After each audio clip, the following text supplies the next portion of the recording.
परमपूज्य सद्गुरू सेवागिरी महाराज व्याख्यानमाला खरं तर हनुमानगिरी महाराजांच्या पुण्यस्मरणाच्या निमित्तानं हे 45वे पुण्यस्मरण आज या ठिकाणी संपूर्ण होत असताना जवळपास 25 वर्षांची परंपरा, जवळपास कशाला हे रौप्य महोत्सवी वर्ष आहेच, 25 वर्षांची परंपरा असणारी ही व्याख्यानमाला आज एका अतिशय वेगळ्या उंचीवरती जाऊन पोहोचलेली आहे.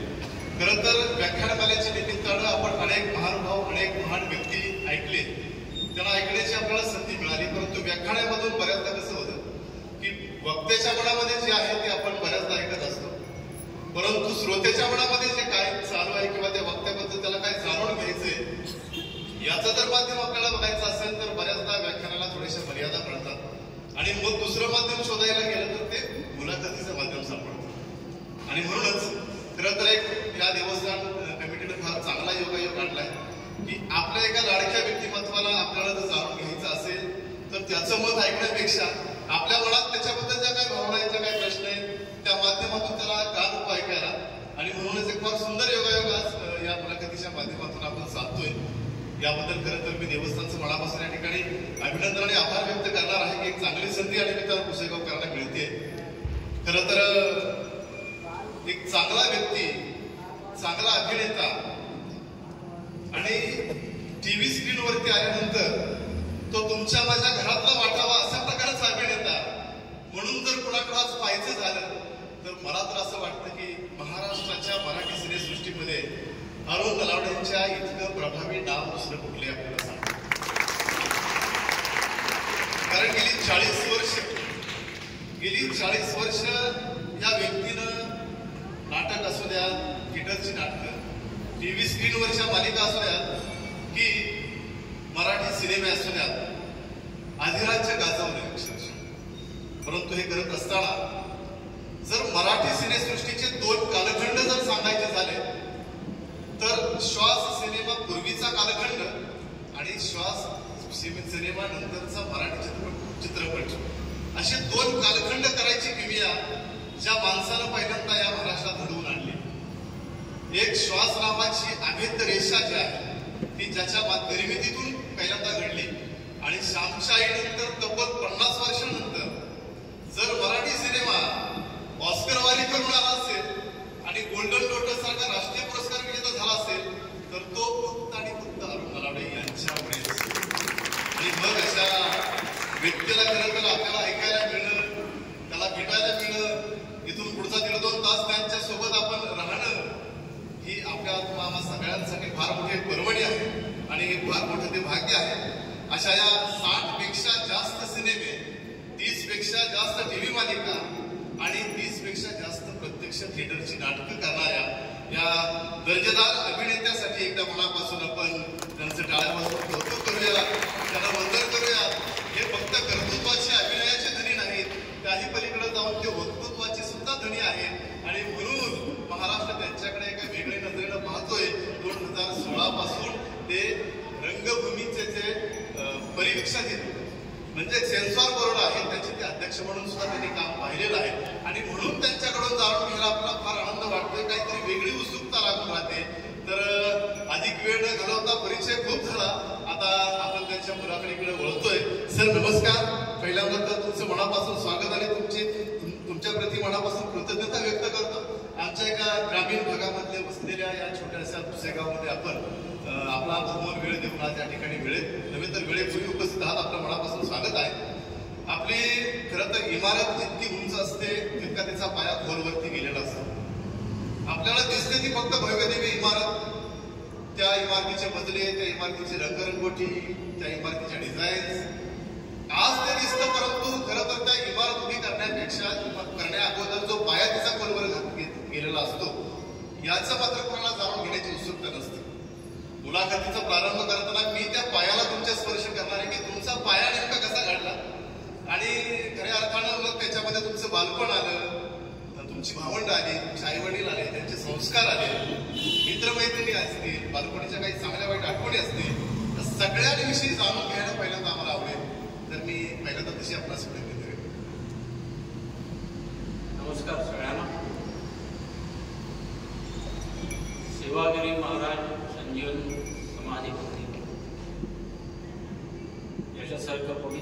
छान अतिशय मंगलमय असं वातावरण आणि प्रसन्न मुद्रा घेऊन बसलेले समोरचे रसिक प्रेक्षक. एका नटाला फोडण्यासाठी यापेक्षा जास्त काय. सगळ्यांना धन्यवाद देतो आणि कार्यक्रमाला सुरुवात करतो. आयुष्यामध्ये कुठल्याही व्यक्तीला लहानपणी मी पुढे जाऊन काय होणार आहे याची काही माहिती नसते. आई वडीलच फक्त मागे लागलेले असतात. तू डॉक्टर व्हायचंय, तू इंजिनियर व्हायचंय, पोलिसामध्ये जायचंय, सैनिकात जायचंय आणि मूल आणखी वेगळ्याच मार्गाला जात असत. मला असं वाटतं मूल कुठल्या चांगल्या गोष्टीकडे जात याच्यावर फक्त लक्ष ठेवा. बळे मुलांवर असे संस्कार करू नये की आम्हाला जे पाहिजे ते तू कर. तसं काही होत नसतं आणि तसं झालं तर ते टिकत नसतं. माझ्या घरात जेव्हा मी वाढलो लहानपणापासून, माझे वडील तर संघ शिस्तीचे होते, आई जुन्या वडिलांची होती आणि मी अट्टल वाढ आणि मवाली मुलगा होतो. लहानपणी भरपूर काय काय केले जे करायचं असतं खरं तर त्या वयात. त्या व्यक्तीला खरं तर बेशिस्त मुलगा असं म्हटलं जातं. मी त्याच्यापेक्षा काही कमी नव्हतो. समूह वाढलेला मुलगा आहे मी. खूप मोठी वसाहत रिझर्व्ह बँक कॉलनी म्हणून होती मुंबईत आणि तिचं माझं बालपण गेलं 8 वर्ष. म्हणजे आम्ही जॉईंट फॅमिली, आमची फॅमिली, काकांची फॅमिली असे एकत्र राहतो. म्हणजे एका घरात 10 माणसं छोट्या घरामध्ये. आणि माझ्या काकांना एक व्यसन होतं. व्यसन म्हणण्यापेक्षा ते खूप प्रभावी असतं की माझ्या कॉलनीच्या बाहेर एक सिनेमाचं थिएटर होतं, श्री सिनेमा. आता ते नाहीये, आठवणीतच गेलं ते. तर त्यांना इंग्रजी सिनेमा चोरून पाहण्याचं नाव होतं म्हणून मी त्याला व्यसन म्हणतो. त्यांना काय फार मोठं इंग्रजी कळायचं नाही, पण त्यांना आवडायचं इंग्रजी वातावरणात ते स्टंट वगैरे वगैरे अनेक गोष्टी, मारामाऱ्या, हे ते सगळं. पण घरातल्या माणसांचा त्यांनी तसं लावून सिनेमा बघावा याला विरोध होतो. आता हा विरोध कसं काय आपण बाजूला टाकायचा आहे याची जरा नेहमी चिंता. म्हणून त्यांनी मला टार्गेट केलं आणि मला हात धरून रोज खाली उतरायचे. त्यावेळेला सिनेमा फक्त 1.5 तासाचे असायचे, म्हणजे 90 मिनिटं साधारण. आणि बाहेर थिएटर कंपाऊंडचे. घरातल्या माणसाला सांगून दे मी याला जरा फिरून आणतो. म्हणजे मी चोराचा साथीदार शेवटी. मला माहित होतं या सगळ्या गोष्टींचा पुढे भविष्यात मला काय फायदा होणार आहे. पण बघा कशी सुरुवात असते, परमेश्वर आखून देत होते. रोज मला जायचं, हाफ चड्डी त्यांनी घालायची, मी एक हाफ चड्डी घालायची. त्यांनी गंजी फ्रॉक घालायची ती आणि मला पण गंजी फ्रॉक घालायला लावायची. कोणालाच संशय नाही, इतके हुशार. जेव्हा बाहेर गेलं की लगेच तिकीट काढायची. खूप कमी तिकीट होती त्यावेळेला, 60-70 पैसे तिकीट होती. पण आता त्या वेळेच्या मनानं ती जास्त होती. आणि सिनेमा बघून आले की लगेच 9:30ला घरात जेवायला हजर, अशी त्यांची दिनचर्या होती. त्यांच्या सोबतीने मी तसे सिनेमा बघायला लागलो, हॉलिवूडचे, इंग्रजी सिनेमा. मला तर काहीच कळत नव्हतं. पण मी त्या चित्रावरून गोष्ट ठरवायला लागलो की काय गोष्ट आहे. भाषा तर कळत नाही, मग काय करायचं. मुद्रा अभिनय, चेहऱ्यावरचे भाव, त्यांच्या हालचाली, त्याच्यावरून मला तो सिनेमा कळायला लागला. एक 20% म्हणा, 25% म्हणा. आणि कॉलनीमध्ये आल्यावर मी माझ्या जवळच्या मित्रांना ती गोष्ट सांगायचो. पण कशी सांगायचो, तर त्याच्यामध्ये आपली गोष्ट घुसवायची. सिनेमाला जे लागतं बघा, दृश्य माध्यम आहे ना, त्याला व्हिज्युअल्स म्हणतो आमच्या भाषेत. तर ते व्हिज्युअलाइज करायचं सगळं आणि ती गोष्ट सांगायची आणि त्याच्यामध्ये ऍक्शन करायची. त्याने मारामारी केली, कशी केली, कसा पडला, कसा उठला, कसं रागाने बघितलं, हे सगळं मी त्याला सांगायला लागलो. आणि हा माझा दरवर्षीचा नव्हे दर दिवसाचा व्यवसाय झालाय. आता हे गोष्ट लहानपणापासून एखाद्या मुलाच्या अंगात भिनत असेल तर त्याला त्या क्षेत्राची गोडी वाटणार. आता हा मुलगा पुढे जाऊन काय दिवे लावणारे आमच्या आई वडिलांना माहित नव्हतं, पण सिनेमा बघणं हे उत्तम चांगलं नाही असंच बिघडलंय. सिनेमा बघायचा आहे, सिनेमा बघितलेला माणूस बिघडतो. पण मी काही ऐकायचं नाही. मी सिनेमा बघत गेलो, मला सवय लागली. मी तशी पटकथा तयार करायला लागलो डोक्यात, मुलाला सांगायला लागलो. हे कुठेतरी भिनत गेलं. हळूहळू आमची घरं बदलत गेली. 4-5 ठिकाणी शाळा बदलल्या गेल्या. पण मी जिथे जात होतो तिथे काहीतरी अभिनयाशी संबंधित गोष्ट करत राहिलो.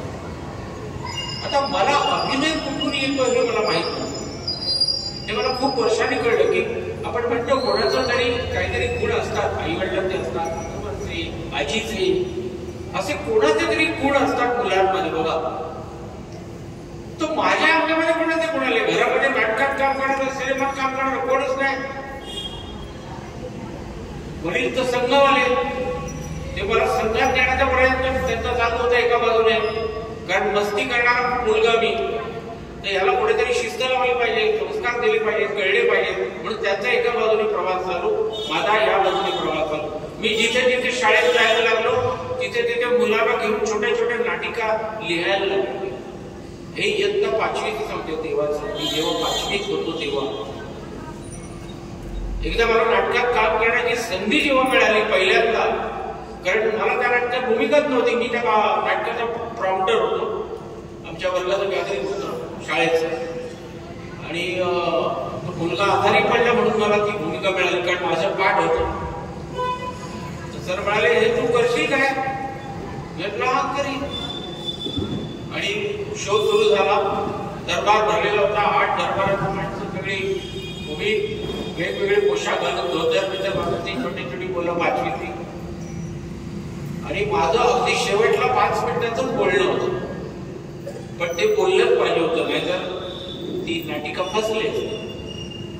आणि अगदी शेवटला माझं बोलणं सुरू होणार त्या वेळेला माझ्या अंगावर घातलेली जी सलवार होती ती खाली खाली यायला लागली. आता मला कळलं, मला दरतो दुकान सुटला. आता दुकान सुटून माझी फजिती होणार. आता करायचं काय? नाटक तर चांगलं चालू आहे. शेवटी 5 मिनिटं मला फक्त बोलायचं आहे, एकट्याने उभं राहून दरबारात फिरून असे हावभाव करून बोलायचं आहे. शेवटी मी आयडिया अशी केली की माझ्या हाताने तो पायजमा असा पकडून ठेवला. जागेवरच उभं राहिलो, कुठेही दरबार फिरलो नाही. पण भाषण पाठ असल्यामुळे मला काही तो प्रॉब्लेम नाही. मी मोठमोठ्याने डायलॉग बोलायला सुरुवात केली. मोठमोठ्यानं बोलतोय, एक्सप्रेशन देतोय, आणि नाटिका पार पाडली.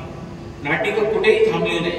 लोकांना पण कळलं नाही हा काम आहे फिरला वगैरे, पण सरांना बाकीच्यांना कळलं, तू फिरला का नाही, तू फिरणार होतास ना. मग तर मी सरांना सांगितलं, असं असं झालं सर, माझी पायजमा खाली यायला लागला, तर आपली उतरू जायला नको, आपली नाटिका पडायला नको, म्हणून मी जागेवर उभं राहून बोलण्याचा निर्णय केला. सर एवढे भारावून माझ्याकडे बघायला लागले आणि मला म्हणतात, याला म्हणतात प्रसंगावधान.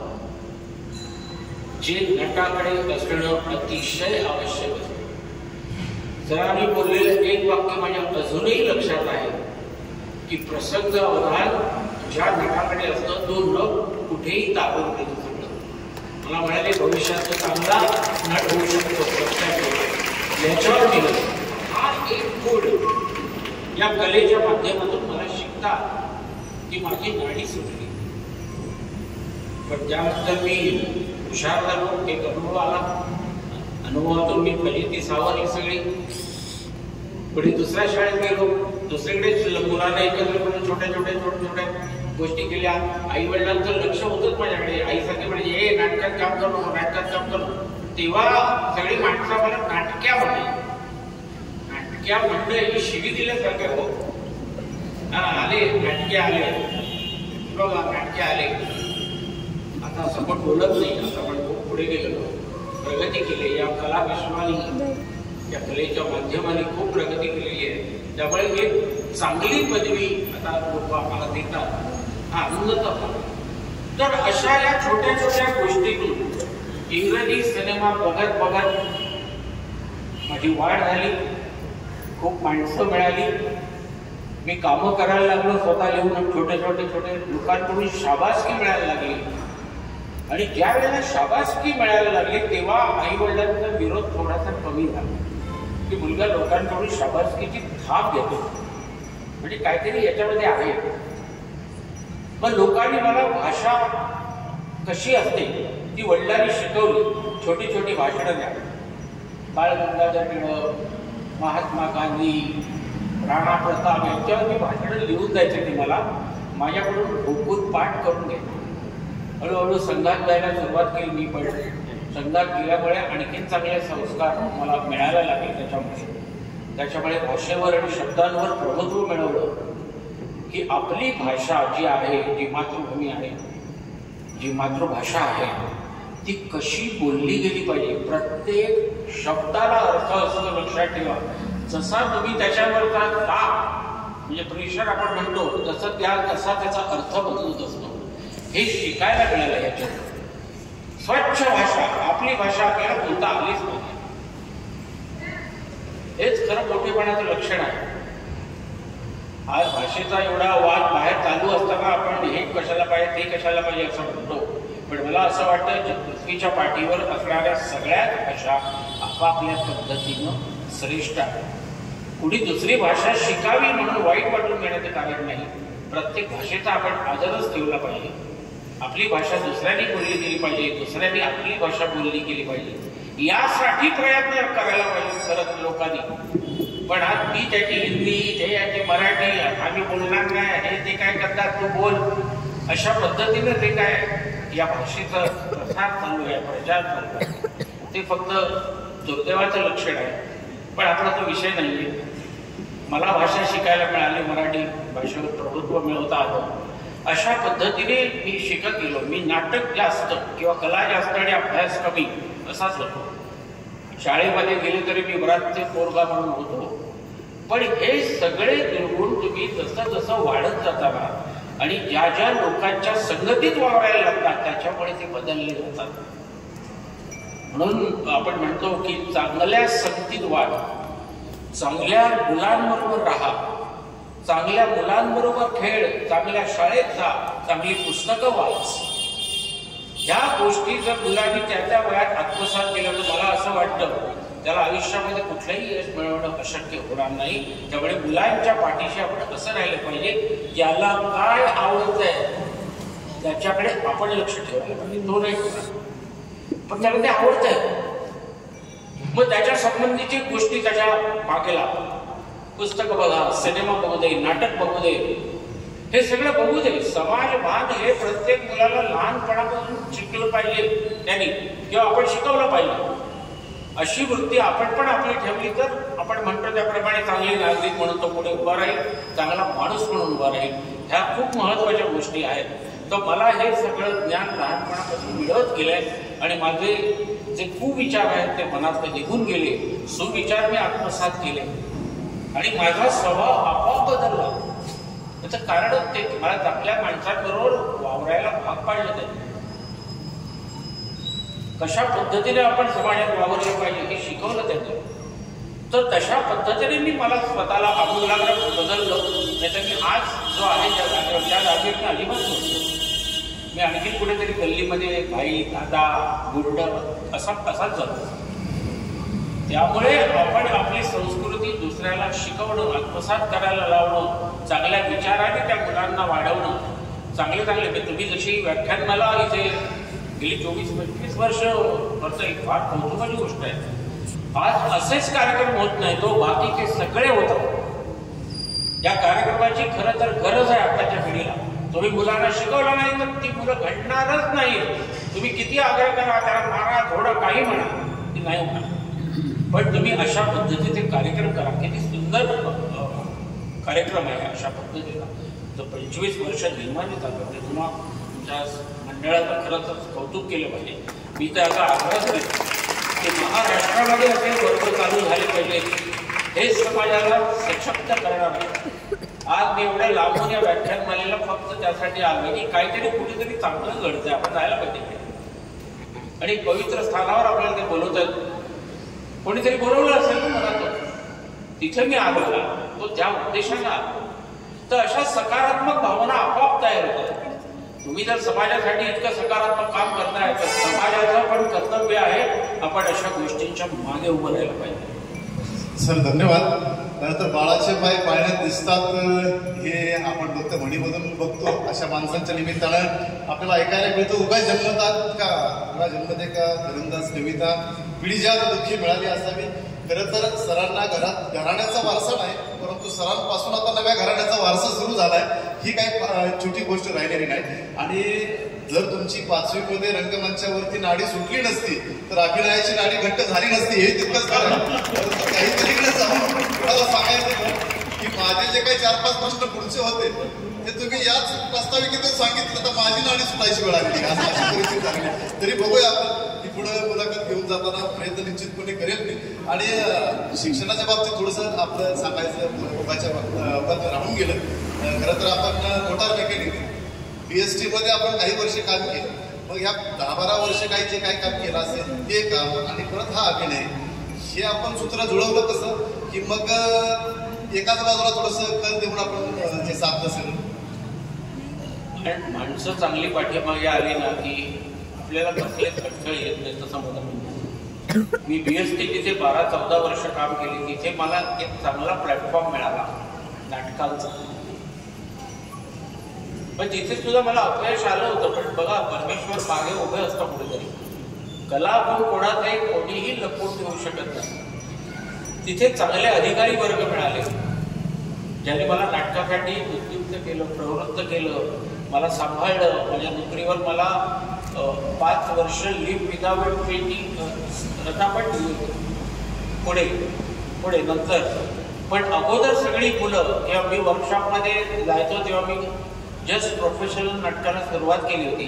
पण मी रात्रीचे दौरे करून सकाळी डायरेक्ट कामावर येतो.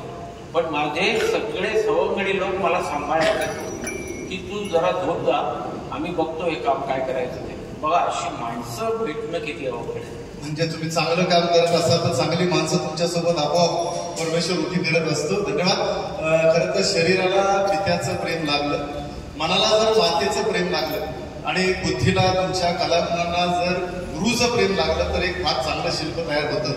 हे अगदी जगविख्यात आहे. तुम्ही या अभिनयानं घडावेला होता, अगदी बालपणापासूनच या गोष्टीनं झपाटलेला होता. परंतु असं काहीतरी आपला हा प्रवास चालू असताना कुणीतरी एखादा गुरु भेटावा लागतो ज्याच्या सहवासामध्ये, ज्याच्या मार्गदर्शनामध्ये आपल्या कार्याला एक वेगळी कलाटणी मिळते, बळ मिळते, ताकद मिळतं. तर असा कोणता गुरु किंवा अशी कोणती ताकद किंवा असा एखादा मार्गदर्शक तुम्हाला या व्यवसायासाठी मिळाला का, तर याही अनुषंगाने आपली निश्चित करावयाची विनंती आहे. मला खरं तर गुरु म्हणावं असं कोणीच नव्हतं. माझ्या समाजामध्ये अवतीभोवती असलेली वेगवेगळ्या स्वभावांची माणसं ही माझी नव्हती. कारण मी त्यांच्याकडे बघून किंवा त्यांना वाचून अभिनय करतो. BST मध्ये असताना दरवर्षी एकांकिका स्पर्धा व्हायच्या ज्या 15 वर्ष बंद झाल्या होत्या. मी जेव्हा BST गेलो त्याच वर्षी त्या सुरू झाल्या आणि तिथपासून सतत 4 ते 5 वर्ष मी सर्वोत्कृष्ट अभिनेता आणि दिग्दर्शकाचं बक्षीस मिळवायचं. अशा बक्षीस मिळालेल्या लोकांना महाराष्ट्र राज्य शासनाच्या स्पर्धा व्हायच्या नाटकांच्या. त्याच्यामध्ये अशी माणसं सिलेक्ट केली जायची. मी नेहमीप्रमाणे सिलेक्ट व्हायचो. पण सतत 3 वर्ष मला 1 महिना तालीम करून घेऊन बाजूला ठेवलं. मग माझ्यासाठी दुसरे कोणतरी आणायचे. मला कळायचं नाही की असं का होतं, की का मला बाजूला पडतात. मग मला पहिलं पारितोषिक म्हणून उपयोग काय, माझा जर उपयोग करून घेत नसतील तर मी माझ्या कानावर अशी गोष्ट आली की नाही म्हणजे ठीक आहे तो काम चांगलं करायचे पण तो फुटका आहे, त्याला व्यक्तिमत्व नाही, त्यामुळे तो या भूमिकेला शोभणार नाही. ही भूमिका कशी 28-30 वर्षाच्या माणसाची आहे, तो आत्ता 22 वर्षाचा आहे, त्यात तो आणखी उंचीने कमी आहे. आणि म्हणून मला बाजूला ठेवायचे. मग त्या नाटकाचं बॅकस्टेज मी सांभाळायचो आणि पडद्याच्या मागे जाऊन रडायचं. तसं 3 वर्ष माझ्या बाबतीत कारण हेच. पण माझ्याकडून तालीम करून घेतली जायची 15-20 दिवस. मी स्वतःला जेव्हा प्रश्न विचारतो तेव्हा त्याचं उत्तरच यायचं नाही मला, की असं का होतं, आपल्यावर अशी का हवं कृपा आहे. त्याच वर्षी 3 वर्षानंतर बेस्ट कला क्रीडा मंडळाचं संचालक मंडळ बदललं आणि नवीन कमिटी. त्या कमिटीमध्ये कैलासवासी रमेश रणदिवे नावाचे दिग्दर्शक हे सेक्रेटरी होते नाट्य विभागाचे. ज्यांनी वस्त्रावरण नाटक खरंखुरं दिग्दर्शक केलं ते कैलासवासी रमेश रणदिवे. आणि त्या वर्षी नाटक घेतलं तात्यासाहेब शिरवाडकरांचा दुसरा पेशवा. मी ते नाव ऐकूनच म्हटलंय या वर्षी आपल्याला अजिबात चान्स मिळणार नाही, कारण पेशवेकालीन माणसं दाखवायची आहेत. पेशवेकालीन ती आपल्याला मिळणार नाही, कारण मी गुटखा. तर रमेश रणदिवेंनी मला पण बोलवलं. त्या वर्षी पण मला बक्षीस मिळालं होतं एकांकिकांमधून, त्याप्रमाणे त्यांनी बोलवलं आणि माझ्या समोर एक भूमिका मला वाचायला दिली. त्या भूमिकेचं वय होतं 80 वर्ष. त्यावेळी कदाचित तुम्ही 20-22 वर्षाचे असाल. 22 वर्षाचा होता. तर मी एकदम त्याच्याकडे असं बघत बसलो. बाकी सगळ्यांनी असे डोळे बिळे असे मोठे केले, काय भेट लागले काय ते दुसरे बोलायचे जरा. तर मी वाचतो हा म्हातारा तो वाच, दुसरा म्हातारा दुसऱ्याला दिला. तो माणूस 40-45 वर्षाचा होता. तर मी तो वाचला आणि शेवटी जेव्हा सिलेक्शन होतं त्याच्यामध्ये मला ती भूमिका देण्यात आली. तेव्हा काही आमच्या जवळचेच मित्र सगळे, म्हणजे माझे काही शत्रू नव्हतेच कोणी.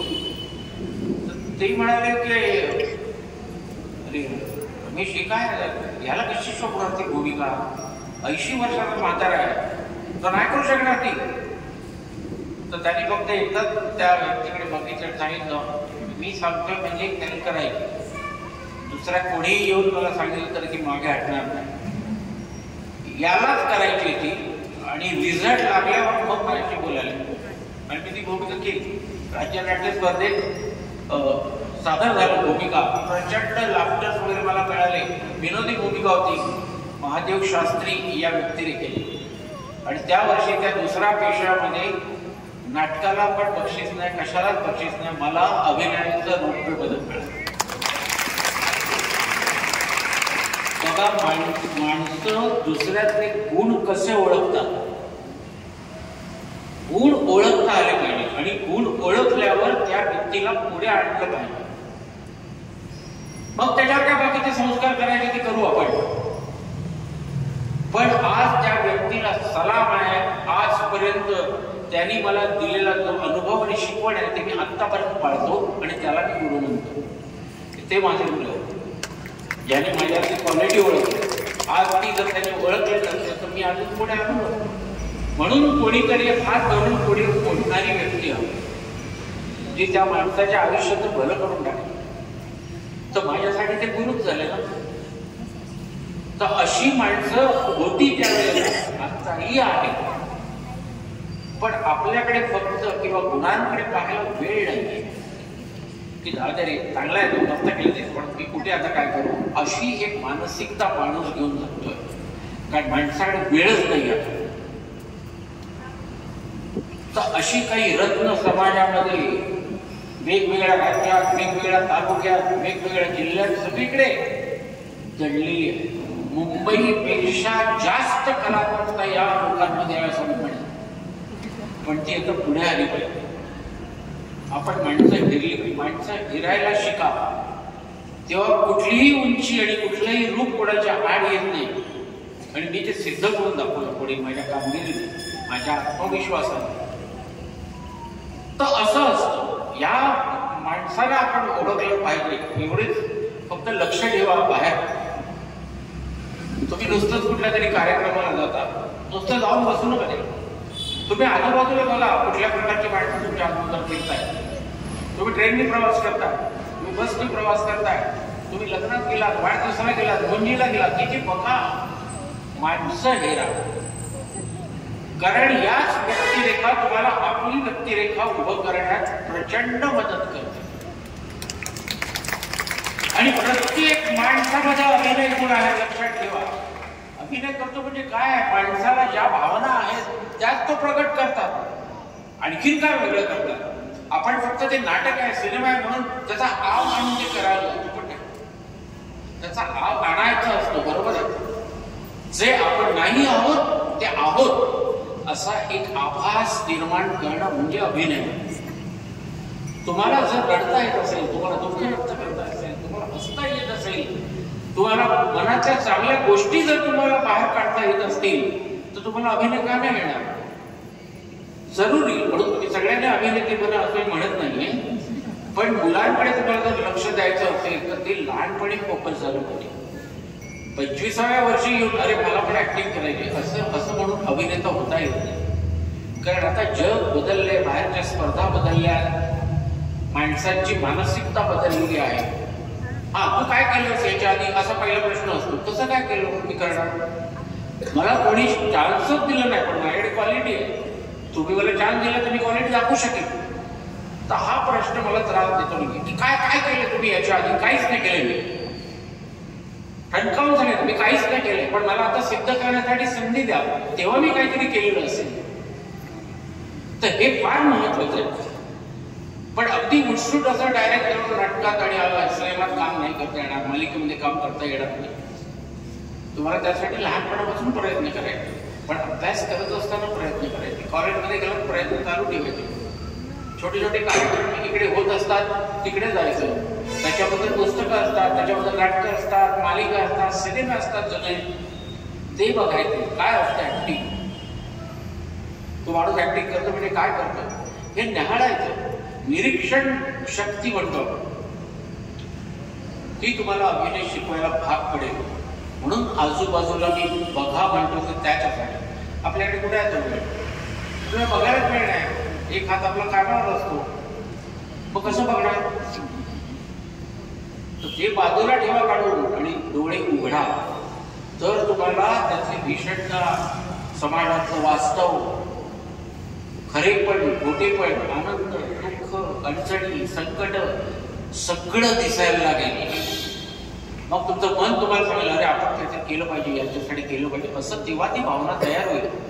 पण तुम्हाला भावना तयार होण्यासाठी तुम्ही आपल्या मनाला संधीच देत नाहीये, मेंदूला काही सुचवतच नाही आहे, तर कसं होणार. तर यासाठी डोळे उघडे ठेवा. डोळे इतर गोष्टींसाठी पण उघडे पाहिजे, नुसता अभिनय करण्यासाठी नाही.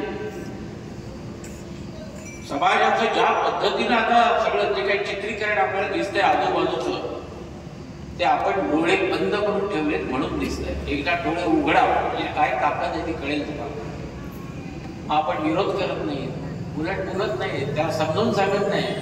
त्यावर त्यांना मला काय करायचं अशीच भावना आपली तयार होत जाते आणि आयुष्याच्या अंतापर्यंत आपण ती सतोटीनं ती जपून ठेवतो.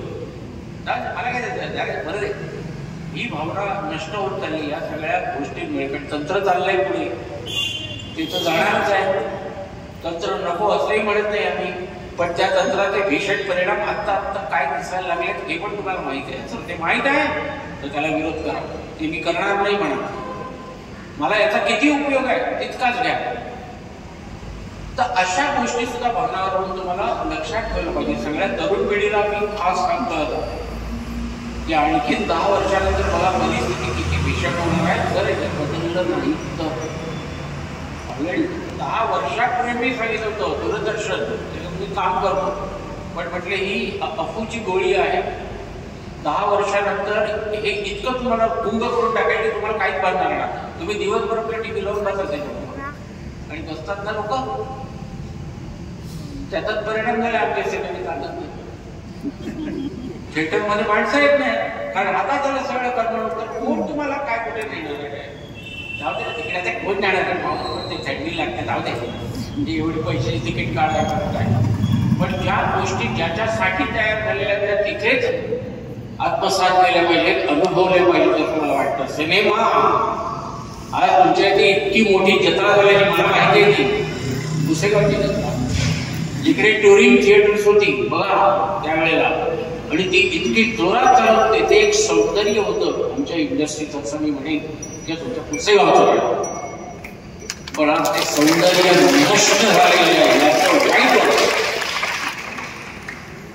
आता पुसेगावला त्या जत्रांमध्ये सिनेमा दिसणार नाही, आपल्या पुढच्या पिढीला ते कळणार नाही की काय होतं टुरिंग थिएटरमध्ये, किती माणसं त्याच्यावर जगत होती.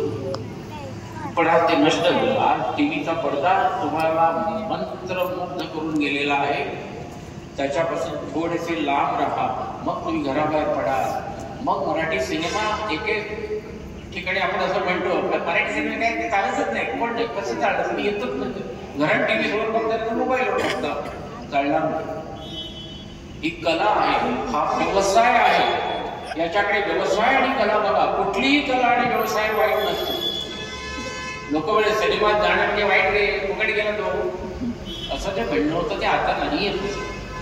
आता समाज खूप मोठा प्रगती करतोय, चांगल्या विचारांकडे पाहतोय, तयार झालाय, तर त्याचा उपयोग करा.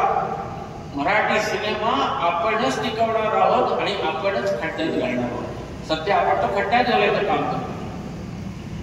तर अशा गोष्टी बोलण्याचं खूप मुद्दे पण राहतील नाही त्याच्यामुळे. छोटं मला जे जाणवतं ते मी आपल्यापर्यंत पाठवतो. बरेच मुद्दे आपल्या या उत्तरातून दोर झाले सर. म्हणजे पुसेगावचं टुरिंग थिएटर ज्या ठिकाणी महानायिका अलका कुबल सारख्या नायिका या ठिकाणी प्रत्यक्ष उपस्थित राहायच्या, अनेक मराठी पिक्चरची प्रमोशन्स या ठिकाणी व्हायची. आज एकही टुरिंग थिएटर येत नाही. महाराष्ट्रातले द्वितीय क्रमांकाची यात्रा असते पुसेगावची भरते. परंतु सिनेमाच्या बाबतीमध्ये मात्र इथंच काय तर आसपासच्या शहरामध्ये सुद्धा आता अवस्था थोडीशी विदारक झालेली आहे. काही थिएटर सुद्धा आज ओस पडत झालेले आहे. त्याचं विश्लेषण फार आपण सुंदर केलं. खरं तर गुरु हा या एका शब्दावरतीच आपण गेली 6-7 मिनिटं असं काय घालून, आणि आपण मागे कधीतरी म्हणलं होतं की निरीक्षण ह्या अभिनेत्याला पहिल्यांदा निरीक्षण जमलं पाहिजे आणि अनुभव याच्यापेक्षा मोठा गुरु असू शकत नाही. या गोष्टी बऱ्याच या ठिकाणी आपण या निमित्तानं मांडल्या. खरं तर प्राचार्य शिवाजीराव भोसले असे म्हणाले होते की समाजाची एक मानसिकता अशी असते की जोपर्यंत तुमच्या ते हाताला येतात तोपर्यंत ते खाली खेचतात, परंतु हाताने यायचं बंद झालं की ते तुमच्यासाठी टाळ्या वाजवायला समज तयार होतं. म्हणजे तुमची 5-5.5 फुटाची उंची असेल, अभिनयाची उंची इतकी वाढली की जे नावं ठेवत होते तेच आज जोरदार टाळ्या वाजवत असते तुमच्या अभिनयासाठी. त्यामुळे तुमच्या त्या शारीरिक उंचीपेक्षा अभिनयाची उंची खरं तर आज महाराष्ट्राच्या लोकांच्या मनापर्यंत पोहोचली, जी कधीही पुसली जाईल आणि असं वाटत. आपले दोष दाखवले काढले त्यांना आपण दोष कधीच द्यायचा नाही. तोही एक गुरु साहेब की आपण त्यापेक्षा स्वतःला सिद्ध करण्याकडे लक्ष द्यायचं की ठीक आहे का माणसामध्ये गोड अवगोड हे दोन्ही असतात, काही दोष असतात, लोक त्या निमित्ताने चिडवतात, पण म्हणून त्याला शिव्या देणं आणि त्याला वाटेल ते बोलणं हे आपलं काम नाही, माणसाचं काम नाही. ते ठीक आहे, मला तुम्ही बोला असं, पण माझ्यामध्ये ती कुवत आहे याचा मला विश्वास आहे आणि त्या विश्वासावर मी मेहनत करेन आणि मी मोठा होऊन दाखवीन. मी ते केलं, करून दाखवलं. पण आज तीच माणसं माझी नाटकं बघायला येतात, म्हणजे सिनेमा बघतात, मला कार्यक्रमाला बोलवतात. याच्यासारखं आनंद काय आहे? कुछ रीत जगत की ऐसी है, हर एक सुबह की शाम. म्हणजे इथं सीता सुद्धा बांधून झालेली आहे. तिथं तुम्ही आम्ही काय असणार आहे, परंतु शेवटी जाणं पुढं हे फार महत्वाचं असतं. निंदकाचं घर शेजारी असायलाच हवं असतं. सर आपलं पहिलं जे असतं ते अगदी आयुष्याच्या शेवटपर्यंत पोहोचत असतं. मग ते आपला पहिलीचा वर्ग असू द्या, आपली पहिलीची शाळा असू द्या, पहिले शिक्षक असू द्या, अगदी आपले पहिले मित्र असू द्या, की अगदी आपलं पहिलं प्रेम असू द्या, ते शेवटपर्यंत आपल्या कधी विस्मृतीत जात नाही, ते कायम स्मरणामध्ये राहतं. आपण सुद्धा खरं तर आज इतक्या पुढे निघून गेलेला आहात. म्हणजे 1000 मैलांचा प्रवास जरी आपला झाला असला तरी ती कुठेतरी पहिल्यांदा एका पावलापासून सुरू झालेला आहे. तर मला आता या तुमच्या चित्रपट याच्याकडे वळवताना मला हे विचारायचं की तुम्हाला पहिला चित्रपट कसा मिळाला आणि त्या पहिल्या चित्रपटाचा तुमचा अनुभव कसा होता आणि त्या चित्रपटाला नेमकं तुम्हाला काय केलं, ती भूमिका कशी होती, तर हे सुद्धा ऐकायला या निमित्तानं आवडेल. मी तुम्हाला बघायला म्हटलं की लहानपणी मला हॉलिवूडचे सिनेमा बघण्याचा खूप व्यसनच म्हणेन मी. त्याच्यानंतर मी जसा आता मोठा होत गेलो, नाटकातून जरा येत गेलो, तेव्हा मी हॉलिवूडचे सिनेमा भरपूर बघायला लागलो. मी आताही पाहतो आणि मी म्हटलं हे एवढे छोटे छोटे सिनेमा हे लोक बनवतात, आपल्या इथे आपण असा सिनेमा का नाही बनवू शकत? म्हणजे हे खरे का वाटतात सिनेमा आणि आपली खोटी का वाटतात. तर मला खूप अभ्यास केल्यानंतर असं कळलं की याची बॅकग्राऊंड किंवा याचं आजूबाजूचा ॲम्बियन्स म्हणजे वातावरण निर्मिती ही जी आपण म्हणतो ना जी सिनेमात उभी करावी लागते ती या लोकांकडे भरपूर आहे आणि आपल्याकडे नेमकीच कमी आहे. तर आपण असं नाही का सिनेमा तर मी 2-3 मित्रांना सांगितलं की अरे आपण हॉलिवूडचं सारखा आपण एक छोटा सिनेमा 1.5 तासाचा काय नाही बनवू शकत. नाही रे काहीतरी बेड्यार का बडबड नको ते कोण येणार नाही सिनेमा बघायला. बरं म्हटलं ठीक आहे. ही किती वर्षाची गोष्ट सांगता. ही आता श्वास सुरू करायचा अगोदर श्वास हा माझा पहिला सिनेमा. पण मी जे शिक्षण घेतले ते 20-25 वर्ष आधी घेतलेले सिनेमा. आता सिनेमा करायला पैसे लागतात एवढे काही पैसे नव्हते पण सिनेमा करायचा हे मला नक्की होतं. ऍज अन ऍक्टर आपला पहिला सिनेमा. हो ऍज अन ऍक्टर ऍक्टिंग मी खूप मी निर्माता सिनेमा ऍक्टर म्हणून मी बारक्या 2 सिरियल वगैरे केल्या होत्या पण तेवढ्या बाकी नाटक करत होतो. पण असं मोठ्या पडद्यावरचा पहिला सिनेमा म्हणजे श्वास. पण मला सिनेमाचं ज्ञान खूप होतं. व्हिज्युअलायझेशन आपण ज्याला म्हणतो कल्पनाशक्ती कसं चित्र दिसलं पाहिजे कसं काय वातावरण असलं पाहिजे याचं ज्ञान मला सिनेमा याचा फायदा मला त्या वयात झाला. बघा मी जे चोरून सिनेमा बघितले खोटं बोलून सिनेमा बघितले शाळेला दांड्या करून सिनेमा बघितले त्याचा मला उपयोग विश्वास बनवतानाच झाला. आणि माझ्या जवळच्या मित्रांना मी सांगितलं अरे असं तर माझ्या डोक्यात आहे. तो बोलतो हा अरे बरोबर आहे डोक्यात आहे चांगलं आहे पण ते काय कोण करणार पैसे कुठे असतात तेवढे आपल्याकडे. त्याच वर्षी संदीप सावंत जो माझ्या सिनेमाचा दिग्दर्शक होता माझा आते बोलतो त्याला म्हटलं रे बघ ना जरा काय चांगलं तुला मिळतंय का. तर त्यांनी माझ्याकडे 10 गोष्टी आणून दिल्या 10 दिवाळी अगोदर आणून दिली. 10च्या 10 दिवाळी अगोदर त्यांनी सुचवलेल्या गोष्टी मी वाचल्या आणि त्याच्यातलं एक मासिक मी बाजारात काढून ठेवलं. बाकीचे म्हटलं तू परत ठेवू आणि त्याच्यामधल्या गोष्टीचं त्याच्यावर चर्चा सुरू केली की बाई ही गोष्ट आहे माझं काय चुकलं अशा नावाची गोष्ट. माधवीताई घारपुरेंनी त्या मासिकात ती लिहिली होती आणि त्याच वर्षी हे आम्हाला माहित नव्हतं पण त्याच वर्षी तिला वाचक पुरस्कार मिळाला. तर माधवीताई घारपुरेंचा माझा काही परिचय नाही पण त्या चांगल्या लेखिका चांगल्या वक्त्या त्यांना शोधून काढलं आम्ही आणि माधवीताईने म्हटलं ही गोष्ट जी तुम्ही लिहिली गोष्टपेक्षा एका सेमिनारमध्ये त्या गेल्या होत्या त्याची मैत्रीण त्यांना घेऊन गेली होती. ती म्हणाली तिकडे ते डॉक्टर शैलेश कुंदांबेकर म्हणून आहेत पुण्याचे ते पण येणार आहेत तर तू ये. आणि अशीच मंडळी त्या सेमिनारला असतील एवढीच. आणि शैलेश कुंदांबेकर यांनी बोलायला सुरुवात केली आणि ती श्वासची जी घटना ती घटना होती ती गोष्ट नव्हतीच. ती घटना म्हणजे त्यांच्या आयुष्याला कलाटणी देणारा तो क्षण ती त्यांनी त्या लोकांसमोर सांगितली. शेवटला ते रडायला लागले की ते तेव्हा असं म्हणत की मी जेव्हा तरुण होतो किंवा डॉक्टर लोक ते तरुणपणात असतात त्यांना एक असतं की आपण लोकांचे जीव वाचवणारे आहोत म्हणजे आपण महान लोक आहोत खरे असं एक मला होतं त्यावेळेला. आणि मला पोस्टिंग मिळाली KM हॉस्पिटलला आणि तिथे मी काम सुरू केलं. ते पेशंट रोज बघितले जायचे. तिथे एके दिवशी एक म्हातारा त्याच्या नातवाला घेऊन आला होता आणि संध्याकाळचा आला जेव्हा मी घरी जायच्या तयारीत होतो तेव्हा तो आला. तो म्हणाला खूप लांबून आलो एसटीने आलो आता दुसरी गाडी पण परत जायला नाही म्हणून थांबता पण येणार प्लीज जरा 5 मिनिटं याला चेक कर. हो कोण आहे. माझा नातू आहे. डॉक्टर बोलले तर काय करू बायको तिकडे सारखी फोन करून कधी येणार चाललंय. तर त्याप्रमाणे तो या ठीक 5च मिनिटं. ते म्हणाले मी त्या म्हाताऱ्याशी बोललो त्या मुलाला पण चेक केलं तर मला असं कळलं की त्याच्या एका डोळ्यामध्ये रेटॅनोब्लास्टोमा असं म्हणतात त्याची सुरुवात झाली. तर ते म्हणाले की ठीक आहे तुम्ही आता जा आणि काही दिवसांनी या परत, मला जरा सगळ्या काही टेस्ट कराव्या लागतात. अच्छा म्हणे, बरं आता नाही आवडणार ना तुझं, आता नाही, या तुम्ही 2-4 दिवसांनी या.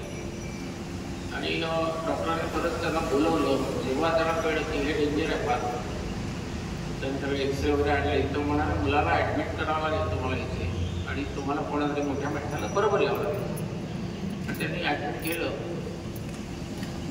डॉक्टरला ठीक आहे करूया, खेडेगावातला माणूस आहे बिचारा, असा आहे, आणि त्याचं ऑपरेशन ठरवलं म्हणे. आणि ज्या दिवशी ऑपरेशन होतं त्या दिवशी तो म्हातारा त्या पोराला घेऊन पळाला. डॉक्टर परत आले, आता ऑपरेशन जायचं म्हणून. कुठे आहे पेशंट? पेशंट नाही आहे, पळून गेला तो म्हातारा. आणि काही तासानंतर तो परत आला. डॉक्टरांनी घेतलं बोलवून, त्याला झाड काय वाटेल ते बोलले त्याला. इतकं तो म्हातारा शांतपणे ऐकत होता. तर शेवटी तरी सांगितलं की काय टाकते, आजपासून हा अंधारात आहे, त्याला काय दिसणार नाही, दोन्ही डोळे होतं. तर म्हणून मी त्याने आयुष्यात न बघितलेल्या गोष्टी त्याला दाखवल्या. आता याच्यानंतर तो अंधारात जाईल, तो आनंदाने जाईल. ठीक आहे, माझं चुकलं असेल, मी अडाणी माणूस आहे, पण काय चुकलं माझं? त्या लहान मुलांनी आयुष्यात न बघितलेल्या सगळ्या गोष्टी मी त्याला दाखवणं ही माझी चूक आहे काय? आता जाऊ दे म्हणे अंधारात. आता तो त्याने मनाची तयारी केली ती पुढचं आयुष्य जगण्याची. डॉक्टर स्तन झाले, त्याने सुचलंच नाही की एक म्हातारा खेडेगावातून आलेला अशिक्षित माणूस इतकी मोठी फिलॉसॉफी सांगतोय. आणि मी एवढा शिकलेला माणूस, मला हे कळलं नाही. मी त्याला वाटेल ते बोललो. डॉक्टर बोलले की माझ्या डोळ्यात फारच समजलं. मी त्याला ऑपरेशनला घ्यायला तयार झालो. आणि त्याच दिवशी त्यांनी त्याचा वॉर्ड सगळा सजवून ठेवला रंगीबेरंगी गोष्टींनी. मी त्याच्याकडे बघू दे बोलायला. आणि मग त्याचं ऑपरेशन. तर अशी ही गोष्ट ही माझ्या आयुष्यात घडलेली. आणि त्या दिवशी बोलतात माझ्या माज उतरला जवळजवळ त्या म्हाताऱ्याने. आणि आयुष्यात मी यांच्या पुढे कधीही कोणावरही रागवत नाही. हा त्याचा थॉट आहे. आता हा थॉट सिनेमात पसरवायचा आहे आम्हाला. त्यासाठी आम्ही तयारी पहिली सुरू केली. हॉस्पिटल जवळ निवडली आम्ही पुण्याच्या आसपासची. आमच्या मित्रांना पाठवलं कॅमेरे घेऊन, सगळं ओपीडी शूट करा, पेशंटचा शूट करा, वॉर्ड शूट करा. त्या डॉक्टरांनी अगोदर आम्हाला भेटायला सुद्धा नकार दिला होता. मुंबईत ते येणार होते तेव्हा. म्हटलं आम्हाला तुमच्याशी 5 मिनिटं बोलायचं. त्याने मला वेळ नाही, लंडनला चालू रात्री, तुम्ही जा नंतर बघू आपण. पण त्याच्या मागेच लागलो आम्ही. आणि त्यांनी 5 मिनिटांसाठी चेंबूरला आले, तर म्हणून त्यांनी वेळ दिला. आम्ही गेलो, जरा उशिरा गेलो म्हणून ते आधीच वैतागलेले होते. त्यांना म्हटलं तुम्ही ऑलरेडी लेट झालेला काय ते पटपट बोला. आणि आम्ही त्याला ते आम्ही काय कॅम्प केलं त्या गोष्टीवर गेल्या 6 महिन्यात त्यांना वाचून दाखवलं. तर त्याच्यामध्ये 25 मिनिटं ते सगळं ऐकत होते. पण त्यांना पण कळलं नाही 5 मिनिटं कधी जाऊन गेले. आणि त्यांना वाटलं की मुलं अभ्यासू दिसत आहेत, चांगले दिसत आहेत, हे काहीतरी करतील. त्यांच्या आयुष्यातल्या घटनेवर आम्ही काम करणार आहोत. त्यांनी एवढं आम्हाला प्रोत्साहन दिलं होतं ना की तुम्हाला केम हॉस्पिटलमध्ये पुण्याच्या काही मला मदत लागली तरी मला सांगा. मी आता लंडनला जातोय 8 दिवसांनी. हा माझा प्रायव्हेट नंबर आहे, काही अडचण आली तर फोन करा. आणि मग ते गेले. चांगल्या गोष्टींची सुरुवात बघा कशी होते. एक कसं पॉझिटिव्ह सकारात्मकता ही जेव्हा माणसाच्या बरोबर चालायला लागते ना, तेव्हा यशाकडे जात राहते ती गोष्ट, यशाच्या दिशेने जात राहते. श्वासच्या बाबतीत ते झालंच. मग आम्ही बाकीच्या सगळ्या गोष्टी केल्या, भरपूर लोकांनी गोष्ट ऐकवली, कोणीतरी मदत करा, पैसे द्या. सगळे म्हणाले हा उत्तम सिनेमा आहे, उत्तम सिनेमाची गोष्ट आहे, पण ह्याच्यावर सिनेमा बनवू नका, तुम्ही विकेला लागला. पण असा सिनेमा बघणार कोण? म्हणजे डोळ्याचं पाणी थांबत नाही, पण असा सिनेमा बघणार कोण? तुम्ही करू नका. पण आपण काय करणार आहोत आयुष्यामध्ये हे जर आपल्या मनाशी पक्का असेल तर कुणाच्याही विरोधाला दुमान टाकावा नाही. मी म्हणतो तेच करणार आता मी, कारण मला ते स्वतःला अजून असं वाटतं की कर ते कर. म्हणून आम्ही श्वास कष्ट केले त्यासाठी खूप. नाही ते ऐकले लोकांची. पैसे मिळवण्यासाठी जवळजवळ 50 ते 60 जणांना ते स्क्रिप्ट ऐकवली होती. कोणीच तयार नाही. फक्त एक व्यक्ती शेवटी उभी राहिली, जिचं मी नाव सांगणार नाही, सांगूही शकत नाही, कारण तशी मी वचन दिलं त्यांना. पण त्या माणसाने मला सांगितलं सुरू करा, तुम्ही काय असेल ते मदत करत नाही, पण याच्यावर सिनेमा करा. आमच्याकडे फार थोडे पैसे होते, ते खर्च झालेले आहेत. तर त्या व्यक्तीने जी मदत केली, पुन्हा पॉझिटिव्हिटी, सकारात्मक, की देव पाठवतो की काय असं वाटायला लागलं मला. अशी माणसं तर खरंच तसं काहीतरी असावं. देव असेल नसेल हा नंतरचा चर्चेचा मुद्दा आहे, पण कोणीतरी आहे असं जे हे सगळं घडवून आणत असतं. तुमची मनं जर साफ असतील तुमच्या मागे यश आपोआप चालत येतं. त्यामुळे मन शुद्ध ठेवा, जे कराल ते प्रामाणिकपणे करा, अशी भावना घेऊन श्वास उभा केला. तो आता कसा प्रसारित करायचा किंवा त्याचं काय झालंय बघण्यासाठी आम्ही एका छोट्याशा रूममध्ये माझ्या 15 मित्रांना गोळा केलं आणि तो सिनेमा दाखवला. म्हणजे काय केलं, त्याला आवाजच नव्हता, फक्त दृश्य जोडलेली होती, आवाज नाही, म्युझिक नाही, काय नाही. ते म्हटलं बसा इथे, आम्ही बाहेर टाकतो, हे सगळं बघा काय दिसतंय ते मोकळ चित्रपट, आणि आम्हाला ती गोष्ट सांगा. म्हणजे किती जणांना ते कळतंय हे मला कळलं. ते संपलं, मित्र बाहेर आले, त्याच्या जवळजवळ 13 लोकांनी त्याची गोष्ट बरोबर सुरू. मी त्याच वेळेला म्हटलं की हा सिनेमा यशस्वी होणारच. चित्र जेव्हा तुमच्याशी बोलतात ना तेव्हा तो सिनेमा ग्रेट होतो. सिनेमाला चित्रांची भाषा असते, शब्दांची नाही. शब्द काहीच नव्हते त्याच्यात, आणि तरी सुद्धा गोष्ट सांगितली म्हणजे हिट. आता कोणाचं काय ऐकायचं नाही, आपण आपलं काम आपण करत राहूया. मग आम्ही पुढे जात राहिलो. 36 दिवसाचं चित्रीकरण केलं. त्याचे पिरियड होता 6 महिन्यांचा, आणि 3.5 वर्ष आधी आम्ही त्या चित्रपटासाठी काम करतो, जी पूर्वतयारी म्हणतात त्याला. पण आम्ही काय मोठे सिनेमातले दर्दी नव्हतोच, पण आमची मन साफ, काय करायचं याच्यावर फोकस होता, कुठल्या दिशेनं जायचं याचा फोकस होता. तर तो आम्हाला कामी आला. मग आम्ही जवळजवळ संपूर्ण महाराष्ट्रामध्ये त्याचे 17 का 18 फुकट शो केले. तुमच्या आर्केची मंडळी एवढ्या सभागृहात गोळा केली, त्यांना तो सिनेमा दाखवला. त्याची चर्चा सुरू झाली महाराष्ट्रात. अरे तू हा बघितला का सिनेमा? नाही मी नाही, कधी आला तो? नाही तो आलेला नाही, पण आम्ही शोधलं बघितलं, कधी मिळालं तो. अशी चर्चा सुरू झाली. आपोआप आम्ही त्या रेळं घेऊन इथे पुण्यातल्या ईस्ट स्क्वेअर थिएटरमध्ये त्याच्या मालकाला भेटायला येतो का आमचा सिनेमा रिलीज करायला आम्हाला तारीख द्यावं.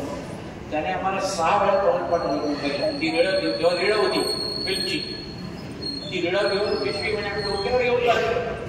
मुंबईला जायचं होतं, नाही म्हणायचा. पण आम्ही जो प्रयत्न केला होता 17-18 शो करण्याचा, त्याच्यातून कुठल्या तरी एका पत्रकार बंधूनं तो सिनेमा पाहिला होता. तो पाहिला होता, आणि ज्या वेळेला आम्ही त्याच्याकडे दुसऱ्या दिवशी जाणार होतो तेव्हा त्यांनी टाइम्स ऑफ इंडियामध्ये एक एवढा मोठा कॉलम केला,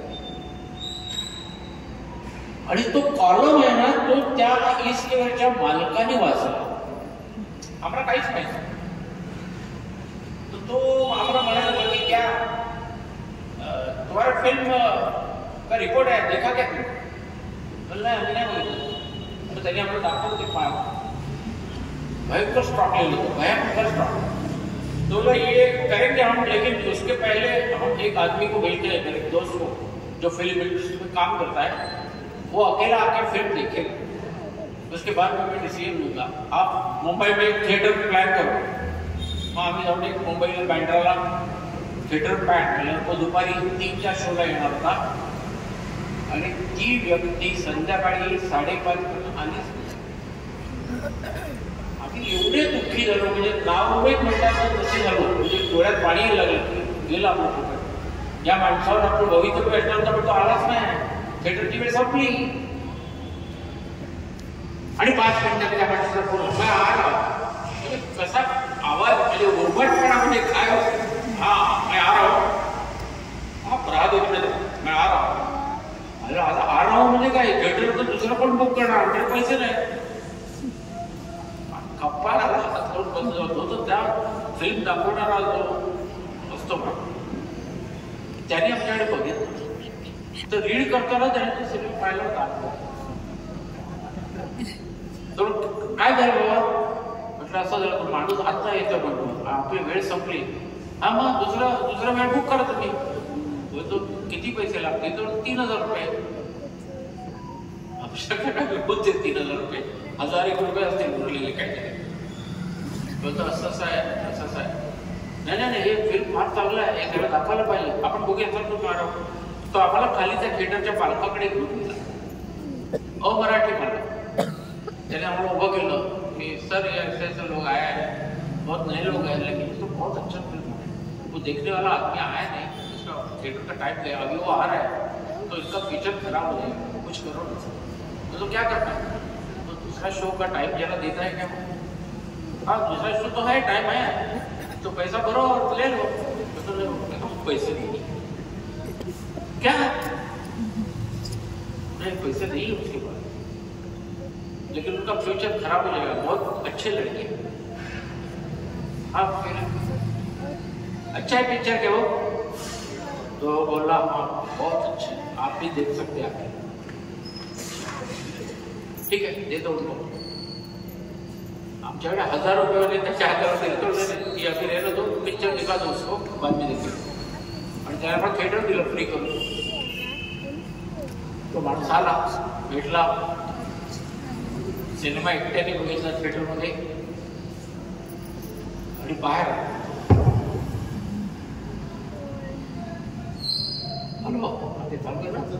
आम्हाला काय पिक्चर तो आउटस्टँडिंग आहे, बहुत आउटस्टँडिंग आहे. मी त्याच्याबरोबर आलो, माझ्याबरोबर बाकी लोक आपले हाँ क्या बुड्ढा है ते कोण आहे, बोलो बहुत अच्छा काम किया, बोलो मी ते काम केलं होतं आणि तर कोणाचं काय बघितलं आपने किया. हाँ मैंने किया. ओके तसं म्हणून तो गेला. दूसऱ्या दिवशी सकाळी ईस्टच्या मालकाचा फोन आला, आप फैमिली के तुरंत आ जाओ, हम पूरा फॅमिली देखेगा. पण त्याच्या फॅमिलीत तो शो बघितला आणि त्यांनी आम्हाला शब्द दिला की आपण इथे प्रीमियर करतो या पिक्चरचा. आणि त्याप्रमाणे पहिला सुद्धा खेळ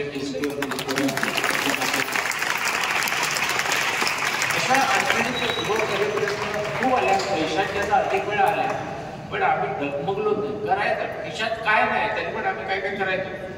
मिळालेली माणसं चांगली, त्याचे कॅमेरामन संजय मेमाणे, लेखक तो स्वतः संदीप सावंत, दिग्दर्शक तो, मी निर्माता आणि माझ्याबरोबर 8 जण, मी 9 निर्माते. पण आम्ही डगमगलो. युनिटमध्ये असणाऱ्या प्रत्येक माणसाला आम्ही अतिशय चांगल्या ट्रीटमेंट दिल्या, चांगले राहिलो, चांगली व्यवस्था केली. पण त्या सगळ्याचे आशीर्वाद मिळतात. तर अशा चांगल्या गोष्टी एखाद्या गोष्टीला पुढे रेटत असतात ते असं. तर ही त्यातली गोष्ट होती. खूप गोष्टी आहेत खरं तर, पण त्या सगळ्या सांगणं शक्य नाही. खूप बारकाईच्या गोष्टी. खरं तर श्वास जर नसता तर महाराष्ट्रानं खूप काही मिस केलं असतं. म्हणजे 1990 ते 2000च्या दशकामध्ये ज्यावेळी मराठी सिनेसृष्टीला मरगळ आलेली होती, अशा काळामध्ये एक अतिशय छोटा विषय घेऊन इतकं मोठं धारिष्ट करणं हे खरं तर कोणाचंही काम होतं. याबद्दल आपल्याला हॅट्स ऑफ आहेच, प्रॉडक्ट. परंतु म्हणजे इतिहासात मागे वळून पाहा जरा, झुकमुनी माना तयाला करशील मानाचा मुद्रा. ज्या ज्यावेळी मराठी सिनेसृष्टीचा इतिहास जर आपण पाहायला गेलो, मागे वळलो, तर श्वास जवळ थांबावं लागेल, त्याला मुद्रा करावा लागेल. इतपत त्या श्वासनं मराठी हृदय जिंकलेलं आहे. आणि मगाशीच मी सांगितलं की जे 2 कालखंड तयार झाले, श्वास पूर्वीचा मराठी सिनेमा आणि श्वास नंतरचा मराठी सिनेमा त्याचं एक फार सुंदर विश्लेषण त्या निमित्तानं आम्हाला सगळ्यांना पाहायला मिळालं. आणि खरं तर एक श्वास हे नाव कसं सुचलं किंवा त्याच्या पाठीमागे काय हिस्ट्री वगैरे आहे का? श्वास कोणी सुचवलं असेल? तुमचं सिनेमा पूर्ण झाला पण श्वास येणं नक्की नव्हतं, कारण आम्हाला नाव सुचतच नव्हतं. मी शेवटी संदीप सावंत त्या दिग्दर्शकाद्वारे बाबा ह्याचं टायटल ठेवा आता, नाही तर कशात नावाने विकणार आपण. तो पण आता कंटाळतो, काय सुचत नाही देवा, तरी पण मला आज एक दिवस दे, मी तुला उद्या काय ते डिसिजन घ्यायला सांगतो. दुसऱ्या दिवशी आलाय का कागदावर 9 नावं लिहिली. मला म्हणाले की वाच आणि तुला जे आवडेल त्याच्यावर पोट ठेव. तर मी सगळे वाचत गेलो, सगळे चांगली नावं होती, पण त्यातल्या श्वासवर माझं बोट ठेवलं. तो म्हणाला यस, हेच नाव माझ्या. Great great. कारण हा त्या म्हाताऱ्यानं त्या मुलाला दिलेला श्वास आहे, जो त्यांनी जपला त्याचा. कारण श्वास आहे तो माणूस. ही भावना जोपर्यंत जिवंत असते प्रत्येकाच्या मनात, म्हणजे सकारात्मकता ही सगळ्यात ग्रेट असते. तर ते नाव तेव्हा आम्ही नक्की केलं. खरं तर तो श्वास आज त्या श्वासाशिवाय अरुण नलावडे हे नाव अपूर्ण आहे, कारण तो आपला खऱ्या अर्थानं तो आपल्या आयुष्याचाच अभिनेत्या पदाचा श्वास आपण बनवला. आता हा श्वास हा खरं तर सिनेमा पाहिल्यानंतर तो सर्वकालीन वाटतो. म्हणजे तो कालही सत्य होता, आजही सत्य आहे, तो सदैव सत्य राहणार. परंतु या सिनेमाला जवळपास आता 20 वर्ष होऊन गेले. तुमचा जो त्यावेळचा प्रेक्षक होता तो आता म्हातारा झालाय, त्यावेळेचा जो अज्ञान प्रेक्षक होता तो आता सज्ञान झालाय. आज जर आपण अनेक सिनेमे पाहिले तर बऱ्याच सिनेमांचे सिक्वल येताना दिसतात. म्हणजे बागी 1, बागी 2, हाऊसफुल 1, 2, 3, 4, 5 असे कितीतरी आता रांगा लागू लागल्या. तुम्हाला असं वाटत नाही की आता श्वासचा सिक्वल यायला पाहिजे, आणखी एक श्वास यायला पाहिजे, श्वास 2 व्हायला पाहिजे, अशी काही आपली काही भविष्यात योजना होऊ शकत नाही? मला वाटतं सिक्वेल करू नये, त्याच्या आहे. उलट त्याच्यापेक्षा आणखी पुढे काय चांगलं करता येते बघा. आणि कशी सुधारणारी माणसं लेखक आपल्याकडे आहेत मराठीमध्ये, खूप हुशार लेखक आहेत. आपण त्याच्यापेक्षा हे मूर्खपणे आहे, सिक्वेल वगैरे करण्याचे मूर्खपणे आहे. कंटाळा येतो ते बघायला, बघा तो दुसरा भाग. तर त्यामुळे त्या पद्धत पडायचं पण नाही. आपण एवढी बुद्धिमत्ता आहे आपल्याकडे, सौम्य जर आपण नवीन शोधूया काय ते आपल्याला मिळेल आणि ते आपल्याला आणखी मोठं करलं असं मला वाटतं. त्या भाषेकडे अगदी मोठा विचार आहे सर. नावाला हाऊसफुल आहे, 2-4 सुद्धा माणसं सिक्वेल बसत नाहीत की रांग लागल्यानंतर. त्यामुळे आपला विचार खरोखर फार मोठा आहे की त्या डोंगराच्या पायथ्याला खूप गर्दी असते. जसजसं आपण वर जाऊ लागतो तशी गर्दी विरळ होते आणि वरती गेल्यानंतर तर मोकळा श्वासच आपण घेत असतो. अशा रीतीनं आपण त्या उंचीपर्यंत पोहोचला. त्यामुळे आपल्याला सिक्वेलची गरज निश्चितपणे नसावी. अगदी मनापासून धन्यवाद या उत्तराबद्दल. डर की आगे जीत आहे असं म्हटलं जातं. खरं तर आव्हान स्वीकारल्याशिवाय कुठलाही माणूस या जगामध्ये यशस्वी झालेला नाही.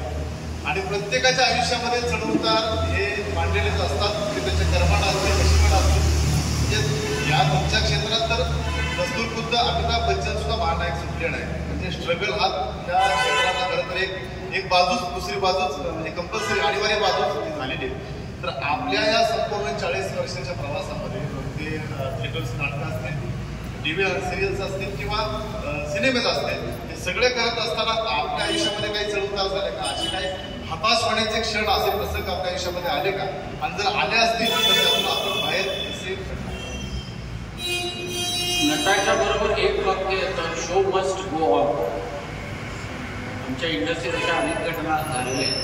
म्हणजे माझ्या आयुष्यात तर बरेच झाले. मी माझ्या घरच्या कुठल्याच व्यक्तीच्या मृत्यू झाला तेव्हा आजार नव्हता. माझे वडील स्वतः गेले तेव्हा मी सांगलीमध्ये नाटक करत होतो, श्रीबाई समर्पण. आणि वडील ॲडमिट होते, म्हणजे मी त्याला घरी आणले शेवटी आणि सांगलीला. 2 दिवसांनी मला असा एका शोच्या आधी अर्धा तास बायकोचा फोन आला आणि तिने विचारलं की किती वाजेपर्यंत परत येणार? म्हटलं मी पहाटे येणार. बरं, किती वाजता सुरू होईल नाटक? अमुक वाजता. म्हटलं काय झालं असं काय विचारतं? नाही, भाऊना जरा मी क्रिटिकल आहे पोझिशन, त्याला जरा वेगळ्या म्हणजे म्हणून विचारते, या तुम्ही. आणि ते विनोदी नाटक मला लगेच कळलं काहीतरी झालं, कारण वडील फारच सिरियस होते की बहुतेक भाऊ गेलेले आहेत. आणि हे कोणालाच म्हणजे मला सोडून सगळ्यांना कळलं. नाटकाचे सहकारी, त्यांचे मॅनेजर, कारण ते संघाचे फार मोठे प्रचारक आणि कार्यकर्ते होते. मुंबईला केशवसृष्टीला म्हणून तुम्ही ऐकलं असेल, रामभाऊ माळगी त्याचे जनक आहेत ते खरे तर मोठी व्यक्ती. आणि सगळ्यांनी मला येऊन सांगितलं की अरे काय तुला जायचं असेल तर आपण प्रयोग कॅन्सल करूया. म्हटलं नाही, कशाला जायचं, प्रयोग करूया ना. मग मी जाईल. आणि ते विनोदी नाटक सुरू केलं. कोणी मला येऊन काही सांगितलं नाही, काही नाही, पण मला 100% खात्री होती की भाऊ गेलेले. आणि मी ते विनोदी नाटक सुरू केलं, पूर्ण विनोदी नाटक. आणि माझी पूर्ण विनोदी भूमिका, ते दुःख घेऊन, ते दाबून ठेवून, प्रेक्षक आलेले आहेत भरपूर, ते हसत गेली पाहिजे, तर ते काम पूर्ण करावं लागलं. असं माझं अनेकदा झालेलं. माझ्या सगळ्या आज्या, आजोबा, काका, बंधू जेव्हा जेव्हा केले तेव्हा तेव्हा त्या अंतिम समयी नव्हतो मी, असाच कुठेतरी कार्यक्रम होता. तर ही एक अवघड जबाबदारी माझ्या आयुष्यात येऊन गेलेली आहे. पण शो मस्ट गो ऑन हे खरंच आहे. दुःख केल्यामुळे गेलेली व्यक्ती परत येत नाही हे स्वतःच्या मनाला एकदम सांगितलं ठामपणे, तर काय अडचण येत नाही. अवघड असतं ते खरं तर, पण ते शिकलो मी. दुःख बसवायला पण शिकलं पाहिजे ना माणसाने, तेव्हा तर तो ताटपणे उभा राहतो. तर या अशा गोष्टी आमच्या नेटांच्या आयुष्यात बऱ्याचदा येत असतात, त्या झाल्या. मला बाकीच्या प्रवासात अगदी नोकरीमध्ये सुद्धा कधी काही फार त्रास नाही झाला, किंवा नाटक करून सिनेमा करून मी काही श्रीमंत नाही झालो, पण मी खूप समाधानी. आज इतक्या लोकांनी दिलेली पाठीची खाप, शाबासकी, माझ्यासाठी वाजलेल्या टाळ्या, या सगळ्या गोष्टींपेक्षा माझ्यासाठी मोठ्या आहेत. त्याच्याबद्दल मी जगतो आणि उभा आहे. मला काही कशाची कमी नाही असं मी म्हणेन. जोपर्यंत माझा प्रेक्षक आहे तोपर्यंत माझ्याकडे भरपूर संपत्ती असं मला वाटतं, आणि ती कायम राहावं एवढीच मी या ठिकाणी प्रार्थना करतो.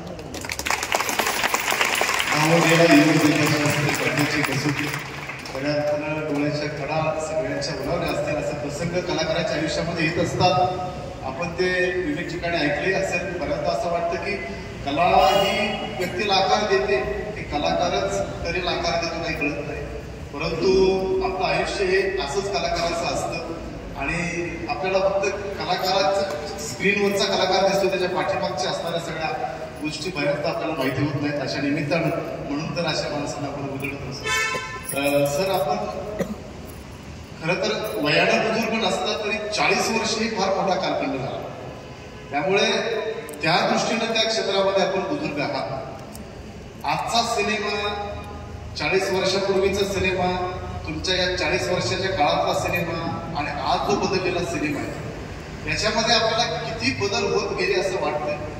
आजचा सिनेमा खरा आहे का, हेही या निमित्तानं आपण या निमित्तानं जर थोडंसं याच्याबाबत चर्चा केली तर बरोबर. आजचा सिनेमा म्हणजे विशेषतः मी हिंदी सिनेमावर बघतो तो 100% खोटा. त्यातल्या त्यात मराठी सिनेमा 80% तरी खरा. तंत्र पुढे गेल्यामुळे अनेक गोष्टी त्या गोष्टींवर आक्रमण केलेलं आहे. सजावट खूप वाढलेली आहे. गोष्टीला महत्व न देता तंत्राला महत्व आताच्या काळात दिलं जातं. ते नको आहे, गरज नाही.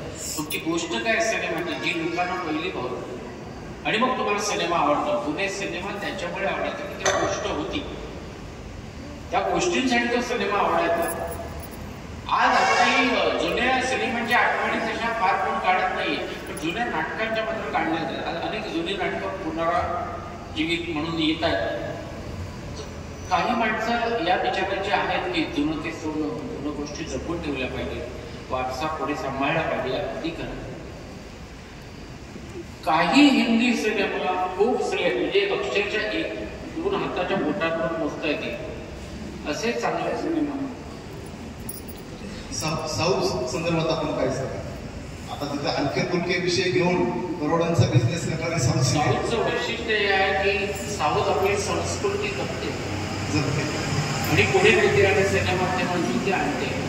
आपण आपल्याकडची संस्कृती बाजूला फेकून देऊन आपण परदेशीय संस्कृतीचा स्वीकार करतो. आज तुम्ही अनेक मराठी सिनेमा सुद्धा बघायला गेला ज्याच्यामध्ये लंडनला शूटिंग केलं, सिंगापूरला केलं. ते काय खायचं आहे आपल्याला? माझ्या घरातली, माझ्या मातीतली, माझ्या महाराष्ट्रातली गोष्ट दाखव, माझ्या महाराष्ट्रातल्या माणसांच्या स्वभाव दाखव. आणि आम्ही किती ग्रेट आहोत हे अजून त्यांना कळत नाही. आपण त्या साऊथपेक्षा कमी बिलकुल नाही, पण आपली मानसिकता तशी नाही आमच्या लोकांचं. साऊथ तुम्हाला इतकं शिकवते अशा पद्धतीचे सिनेमे आणून ते अजून आपण शिकत नाही. काही लोक प्रयत्न करतात पण ते कॉपी करण्याच्या बाबतीत ते परत काहीतरी गडबड करून तसे सिनेमे परत बरपटलेले सिनेमा म्हणतो मी त्यात, खोट्या दागिन्याने नटवलेले सिनेमा म्हणतो त्या, तसे असं नाही असं मला वाटतं. अगदी बरोबर. खरं तर म्हणजे आता हिंदी सिनेमाकडे सुद्धा पाठ वळवून आपण साऊथ सिनेमे बरेच बघणार, महाराष्ट्रातला सुद्धा प्रेक्षक वर्ग वाढलेला आहे. आणि असे बरेच उदाहरणं आहेत की बरेच निर्माते असतील देशभरात की ज्यांना जर चांगला सामाजिक विषय घेऊन जायचा म्हटलं ना तर साऊथची आठवण येत नाही, मध्ये सह्याद्री टाकायची आणि शेवटी महाराष्ट्रातच थांबावं लागतं. त्याशिवाय चांगले विषय हे समाजापुढे मांडता येत नाहीत. खरं तर मराठी सिनेमा म्हणून त्या उंचीच आहे. माणसाने काय समाधान शोधायचं असतं, सुख तर आयुष्यभर, गरजा तर आयुष्यभर संपत नाही. आणि मराठी सिनेमाला नेहमी माझं तर असं आहे की सुख शोधण्याचा आणि समाधान शोधण्याचा प्रयत्न केला आहे. लोकांना समाधानच देण्याचा प्रयत्न केलेला आहे. त्यामध्ये आपण एक फार मोठ्या उंचीवरती आहात. खरं तर अनेक मराठी सिनेमे आता जवळपास 60पेक्षा जास्त आपले सिनेमा आहेत. मध्ये एक रोहित शेट्टींचा सिम्बा नावाचा सिनेमा आला होता हिंदीमध्ये, त्याच्यामध्ये आपण पाहायला मिळाला तर मग या हिंदी सिनेमाच्या बद्दलचा अनुभव आणि यापुढे काय हिंदीमध्ये असंच कंटिन्यू करायचा विचार आहे की आता थोडंसं मराठीच बरं वाटतं. मराठी मला नेहमीच करायला आवडतं. म्हणजे हिंदी सिनेमा सिम्बा जेव्हा केला होता त्यातली त्यांची शिस्त, त्यांचं वातावरण फार वेगळं असतं, चांगलं असतं. तरी पण मी ना हिंदी चित्रपट नाही रमत. मला अनेक वेळा हिंदी फिल्मसाठी बोलतो पण तिकडच्या वातावरणात मी रमत नाही, मला घुसमटायला होतं. जेवढा मी मराठी सिनेमांमध्ये आणि नाटकांमध्ये रमतो, मोकळा श्वास घेतो म्हणतात तर तिथे घेतो. बऱ्याचदा असं ऐकलं होतं की आपण बऱ्याच ऑफर नाकारल्या हिंदीच्या, खूप नाकारल्या, मालिका नाकारल्या, खूप खूप खूप. म्हणजे कारण मला जोपर्यंत चांगलं वाटत नाही त्यापेक्षा मी म्हटलं आपण आपल्याला काय सिनेमा स्वतः करायला पाहिजे ना. मग आमच्या एक कंपनी उभी राहिली. फक्त आपल्या मातीतला सिनेमा जस्ट पूर्ण केला, महान गाव. राराम बोराडे नावाचे साहित्यिक होते, त्यांच्या कथेवर मी सिनेमा केला आणि मी त्याच्यामध्ये खलनायक केला. तर तो आमच्या मनासारखा मी केला. मला त्या वातावरणात घुसमट होत नाही माझी. की सगळी जवळची माणसं असतात आपल्या मराठी इंडस्ट्रीतल्या लोकांना तिथे आवर्जून आम्ही आतमध्ये घेऊन काम करतो आणि आपले निर्णय असतात तिथे. मराठी लोकांनी हिंदीवाल्यांच्या समोर जाऊन जर परफॉर्मन्स केला तर सुद्धा ते शिकवायला येतातच. त्यांना खरं तर काही येत नाही. त्यामुळे एक्स्ट्रा डिरेक्टर असतात, क्रिएटिव्ह डिरेक्टर असतात. आत्ता सुद्धा आम्हाला अनेक ठिकाणी ऍडव्हर्टाईजसाठी बोलवतात. त्या मुलांना ते फोन करून बोलवतात, त्यांना माहीत पण नसते की व्यक्ती कोण आहे. तर गुगलवर चेक केलं पाहिजे की याचं काय कधी येतं. तर मला विचारतात आप क्या करते हो? मैं बोला कुछ नहीं, मैं कुछ नहीं करता. अच्छा परफॉर्मेंस करते क्या? हाँ करता हूँ. आप एक क्यों पूछे थे? नाही एक ऍड केली आहे मुलांना करता. तरी पण ते 8 दिवस घेतात माझे. मी टेस्ट देतो त्यांना, मी तिथे सिलेक्ट पण होतो आणि नंतर 2-4 दिवसांनी सांगता हे दिवस ठेवून द्या तुम्ही आणि मग परत येऊन सांगतो की सॉरी तुम्ही सिलेक्ट नाही झालं, दुसऱ्या. तर अशा पण हे घुसमट होणारच वातावरण. म्हणजे ज्या वेळेला शोले करणारे सिप्पी ज्याला विचारलं आपला बायोडेटा म्हणतात, अशा माणसाला बायोडेटा विचारतात ज्यांनी एक सिनेमा आपल्या संपूर्ण देशभर गाजवला. त्या माणसाने काय आप क्या करते विचारलं, आपने क्या किया. म्हणजे अशी परिस्थिती आहे तिथे मी काय जाऊ सांगा. माझ्या माणसाचा सन्मान होणार असेल तर ते बोलवून तर मी विचार करेन, नाही तर मी करेन आणि तुम्हाला बोलून आमच्याकडे काम करा. अशी परिस्थिती तयार व्हावी अशी माझी इच्छा आहे. मराठी ऍक्टर्सना हिंदी चित्रपटसृष्टीतले लोक खूप घाबरतात, कारण चांगला परफॉर्मन्स करतात वगैरे, पण शेवटी तिथे जाऊन गड्याचीच कामं देतात. तर हे गणित कुठेतरी गडबड करतंय, हे संपलं पाहिजे. आणि आमचे लोक जातात आवडीने करायला. हे आणखी दुर्दैवी घटना आहे. मान मनात काही असतो, सन्मान असतो, तो या लोकांना काय माहितच नव्हतं काय नको असतो. आज जगण्यासाठी फक्त पैसा लागतो एवढंच ध्यानीमध्ये आहे. कशा पद्धतीनं काम केलं जात आहे नटांकडून, वेगवेगळी कामं स्वीकारली जात आहेत. धड एक काम पूर्ण होत नाही. इथून तिथे धावायचं असतं, तिथून तिथे धावायचं असतं, कारण सगळ्यांच्या गरजा वाढवल्या, सगळ्या माणसांनीच वाढवल्या, नुसत्या ऍक्टर्सनीच नाही. त्यामुळे ही सगळी प्रॉब्लेम आहे, सुरू आहे असं वातावरण आहे. अशा मराठीत मी मोकळा श्वास घेतो आणि म्हणूनच करत मी सुखी आहे, समाधानी राहतो. आता जरा थोडंसं विषयानंच पुढे निघालो तर जरा आयरनीच्या प्रश्नावर घेतो. म्हणजे तापले आहेत तारा तोवरी गाऊन घे. आता महाराष्ट्रामध्ये हिंदी मराठी वाचायला प्रामुख्याने सातत्याने जाणवतोय. म्हणजे मुंबईमध्ये तुम्हाला तो जास्त जाणवत असला, आम्ही फक्त टीव्हीच्या स्क्रीनवरती न्यूज चॅनलवरती पाहतो. तर मी असंही आपलं वाचलेलं होतं की आपण आपल्या पुढच्या पिढ्यांना म्हणजे मुलांना सुद्धा मराठी माध्यमाच्या शाळेमध्ये शिकवले. जोपर्यंत तुम्हाला चांगली माझी भाषा येत नाही, मायभाषा येत नाही, आईची भाषा येत नाही, तोपर्यंत तुम्ही मराठीत शिकायचं आणि नंतर तुम्ही तुमचं करिअर निवडताना हव्या त्या भाषा शिकायचं. म्हणजे तुमचा सातत्यानं मराठीसाठी अट्टास राहिलेला.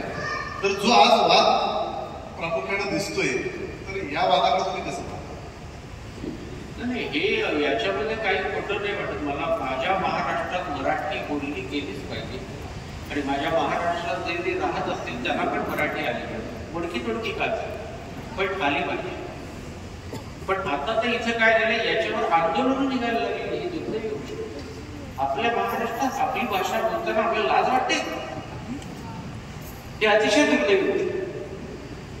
आम्ही काय खायचं हे सुद्धा काही लोक ठरवायला लागले.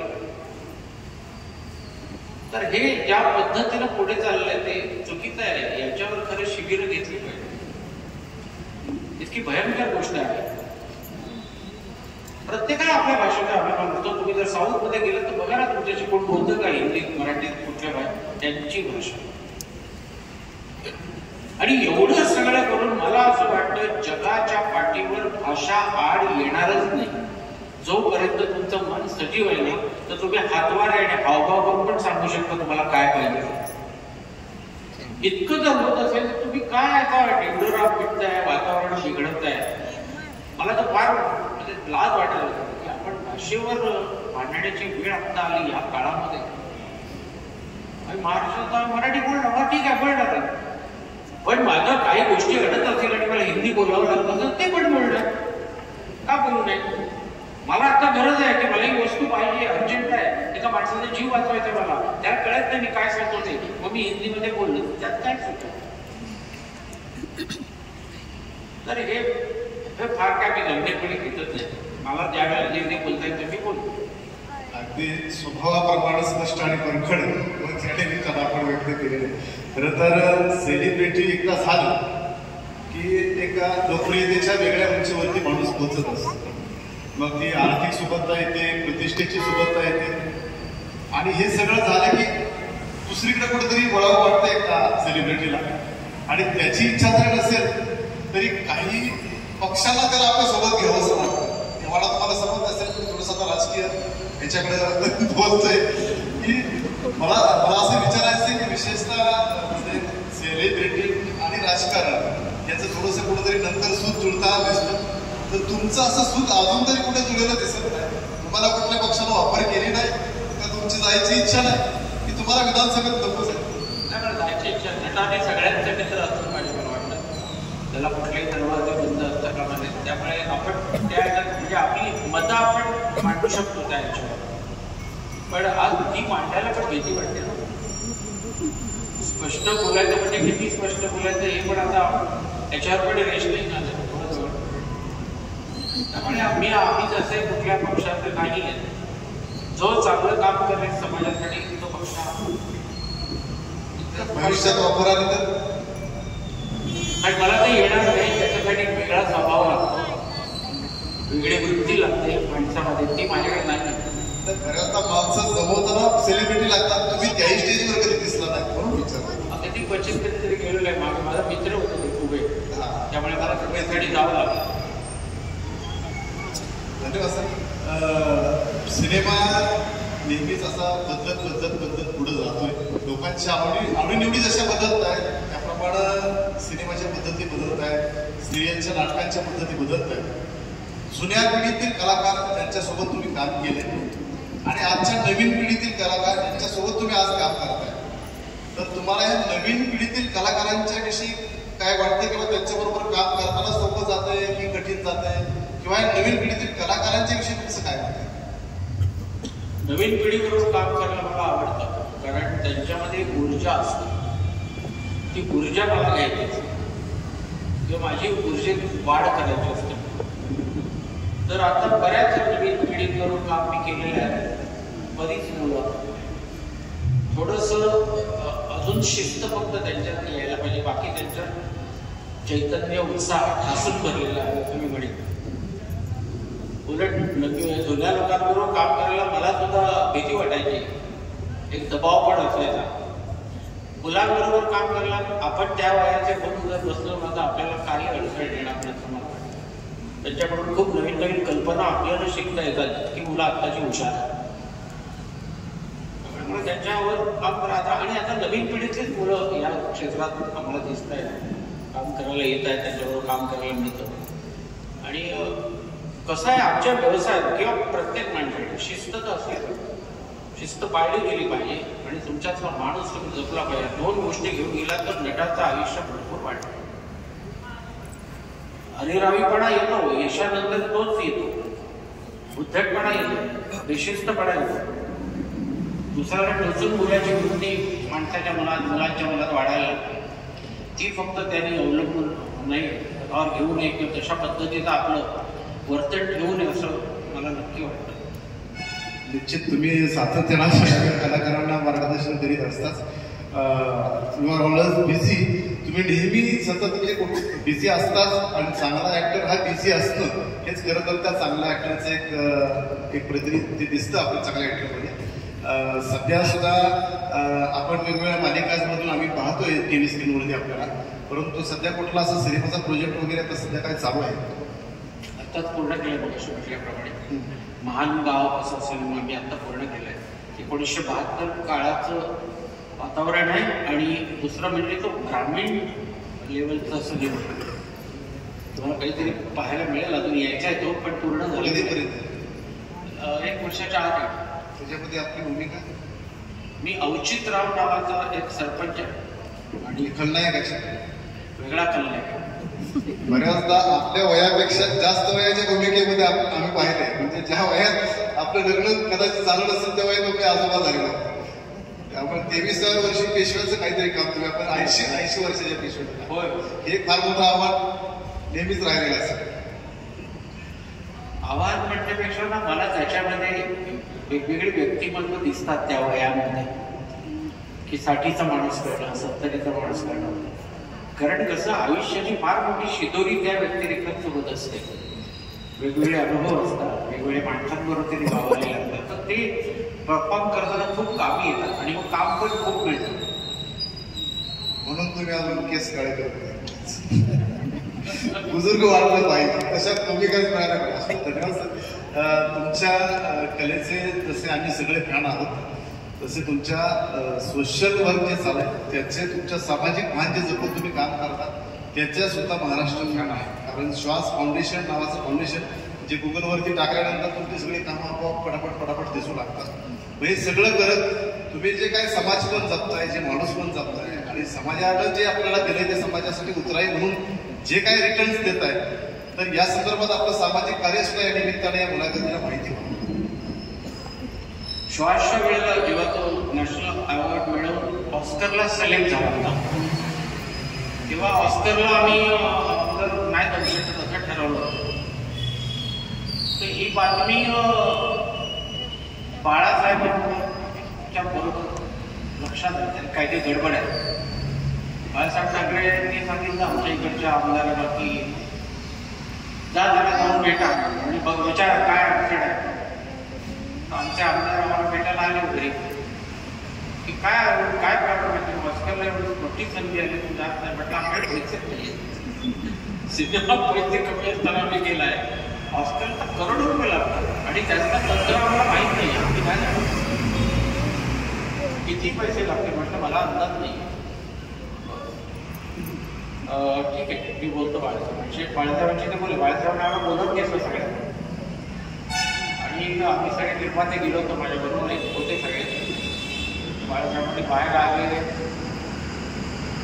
त्यावेळेला म्हणजे बघा किती 15-18 वर्षांपूर्वी असेल 35 लाखाचा चेक पहिला मला दिला. ऑस्करला जायचं म्हणजे जायचं. गाण्या पहिला शब्द परत जर मला ऐकू आला ना तुमचे राहुलचा पण राहून गेला की काय मला कलेची जाण असणं म्हणजे काय, कला जपणं म्हणजे काय त्याने दाखवून दिलं. आणि त्याच्यानंतर महाराष्ट्रातून सगळीकडून सुरू झाला होता मोठा. कितीतरी जणांनी पैसे दिले. त्याचा आम्ही हिशोब केला सगळा. आम्ही ऑस्करला गेलो तिथे जो काय खर्च होता तो केला. तेव्हा आमच्या असं लक्षात आलं की 1.5 कोटी रुपये अजून आपल्याकडे शिल्लक आहे.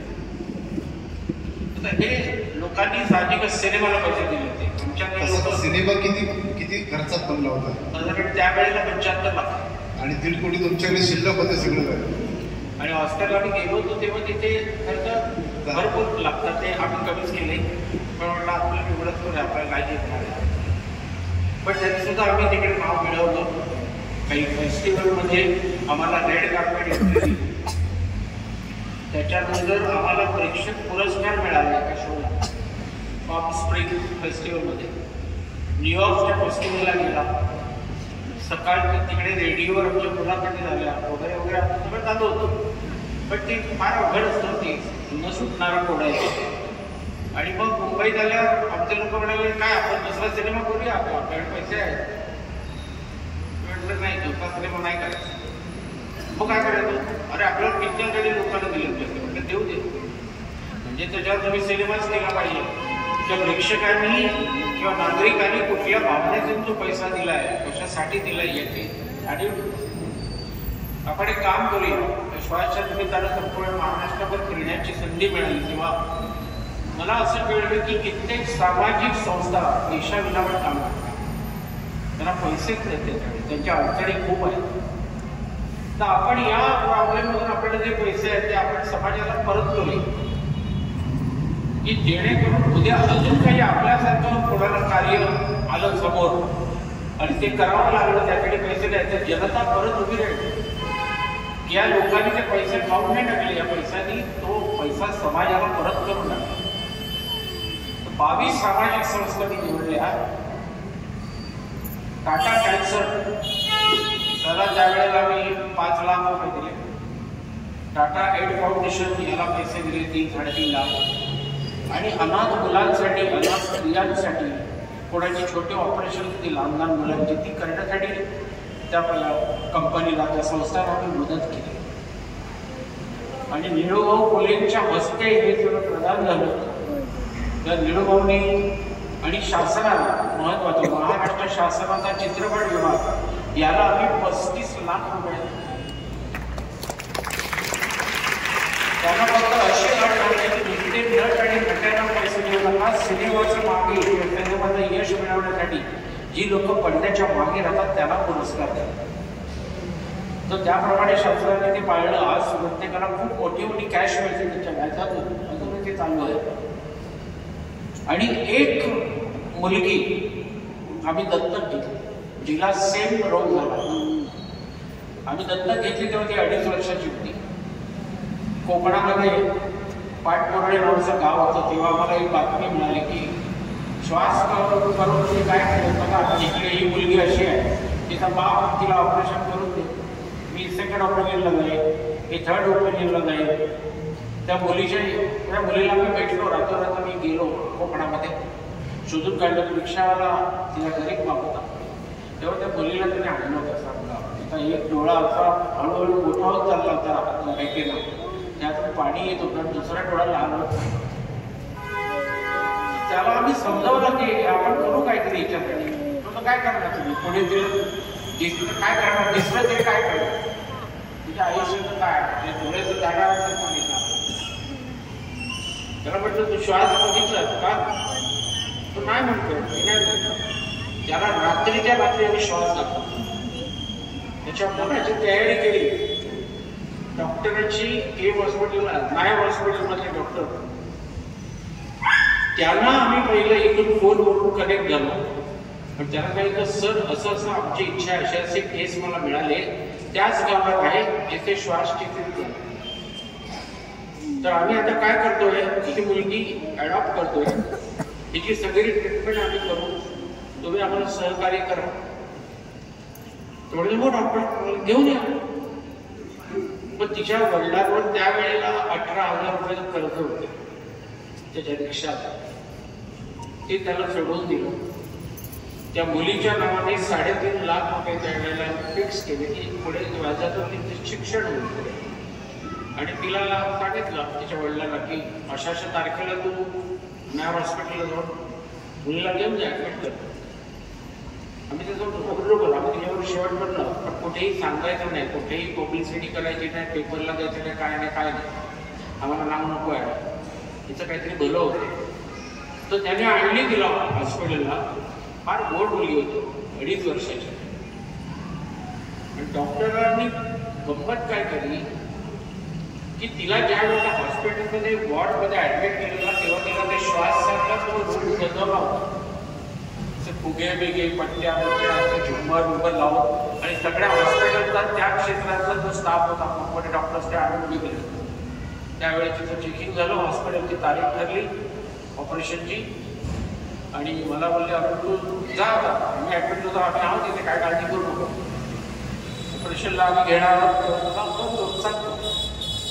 थोड्या दिवसात डॉक्टरचा फोन आला की आज ऑपरेशन करायचं ठरलं होतं, पण आज तिला आम्ही घेऊ शकत नाहीये, तिला काहीतरी छातीमध्ये काही कफ आला काहीतरी असं होतं, तर त्याला अॅनेस्थेशिया देऊ शकत नाही. ऑपरेशन थोडं पुढे गेले. श्वासमधलीच केस आहे.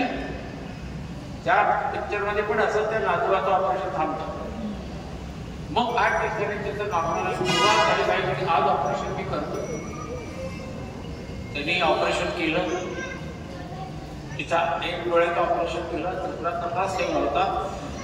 आणि 1 डोळा तिचा वाचवला. आम्हाला बोलावून घेतलं. आम्ही त्या मुलीला बघितलं. तिला आता पट्टा बांधला होता डोळ्याला. आणि परत तो वॉर्ड सगळा सजला गेला होता. सगळी माणसं हजर होती. आणि त्यावेळेला त्या मुलीला आम्ही असं उचललं, आम्ही त्यावेळेला पडते एक फोटो क्लिक केला. तो आमचा मित्रच होता, पण मला माहीत नव्हतं. आणि दुसऱ्या दिवशी लोकसत्तेमध्ये तो फोटो आला, असं उचललेलं त्या मुलीला. आणि त्याच्या खाली छान शीर्षक लिहिलं होतं, श्वास माऊस कर.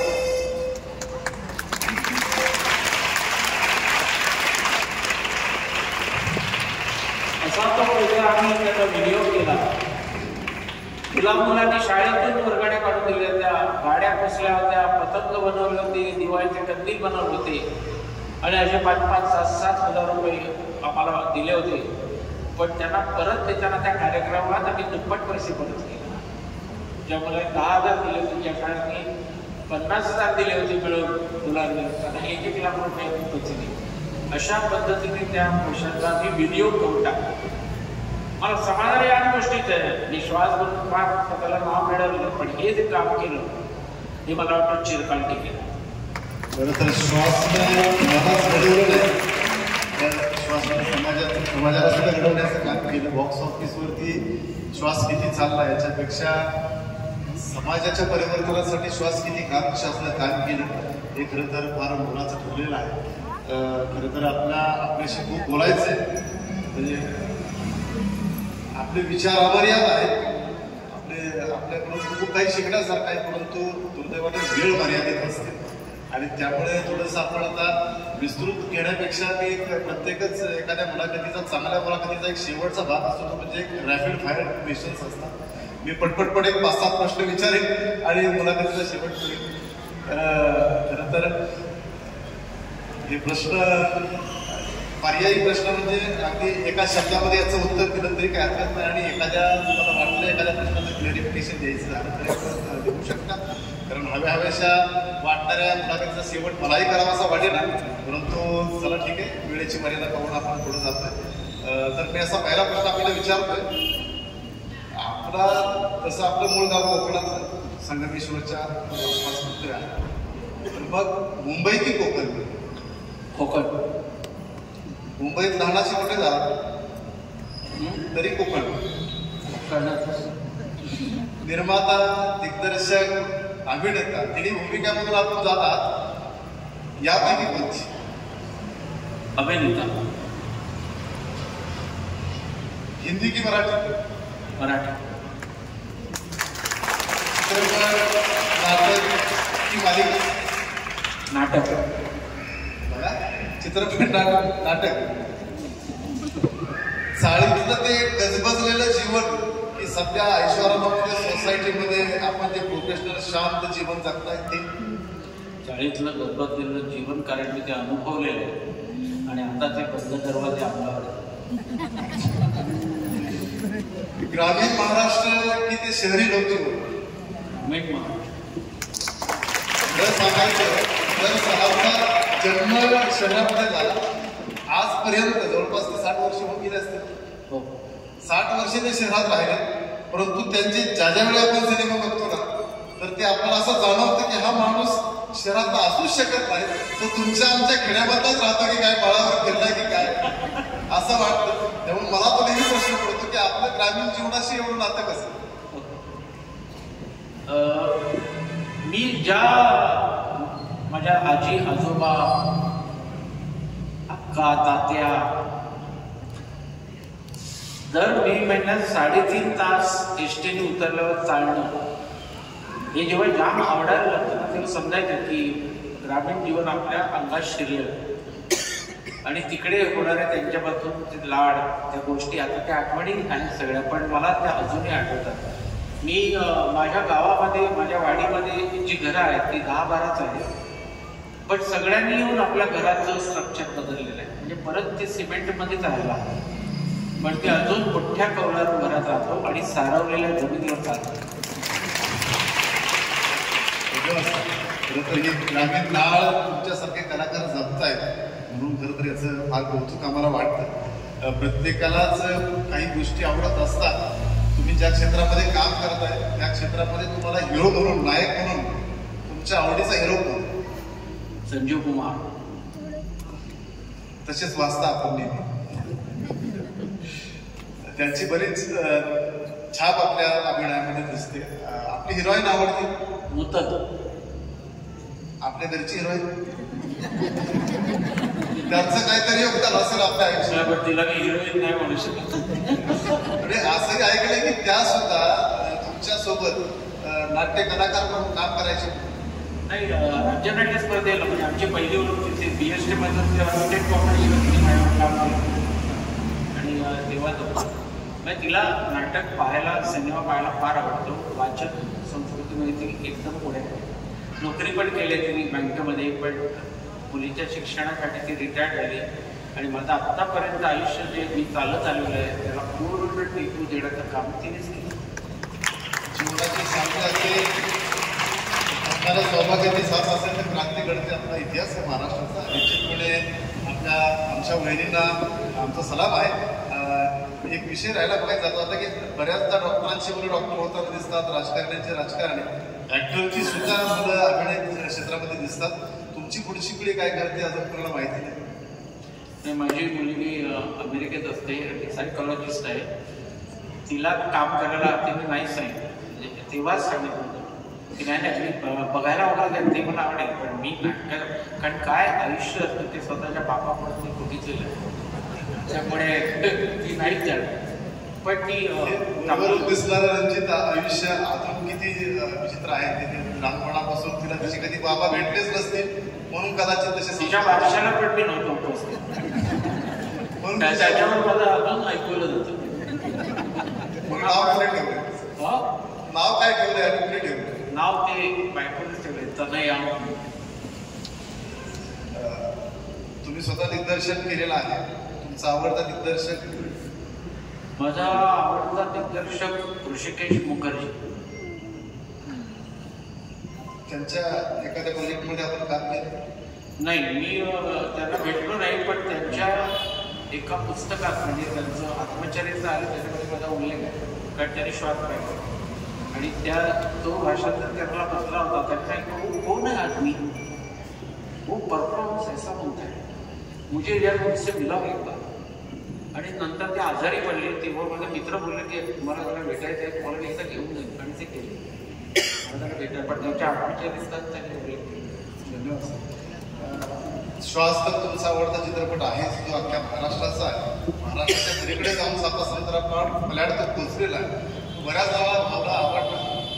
तुमचाही एखादा कुठला तरी आवडता चित्रपट असेल? माझा आवडता चित्रपट पूर्वीचाच आहे, जागते रहो नावाचा. राज कपूरचा. मला कधी पुढे बघायला मिळाला कधी तर तुम्ही जरूर बघा. तेवढा सुंदर विचार मांडले. सिनेमा असायचा. हे सिनेमा नाटक हे याचंच माध्यम आहे की तुम्ही जेव्हा लोकांसमोर जातात तेव्हा चांगलं काहीतरी घेऊन जा, चांगला विचार मांडा. तर ते जागते रहो तरी फार सुंदर सांगितलेलं आहे. कधी वेळ मिळाला तर बघा. जुने सिनेमा बघाच. दुआ के बारात, मदर इंडिया, जागते रहो, आणखी अनेक आहेत काय ते विश्वासरावांचे पण खूप आहे. ते असे बघा काढून किंवा मुलांना दाखवा आत्ताच्या. जरूर जरूर सर. खरं तर तुमचं आयुष्य म्हणजे एखाद्या मोठ्या कादंबरीसारखं आहे आणि 1.5 तासामध्ये ही सगळी कादंबरी वाचणं हे आमच्या पामराला आम्हाला ते शक्य नाही. परंतु एक अर्धा पानं चालता आली या निमित्तानं या मुलाखतीच्या. हेही नसेल थोडक्यात गागरीमध्ये एवढा समुद्र आमचा, तुमचा विचारांचा अनुभवांचा समुद्र नाही सांगू शकत.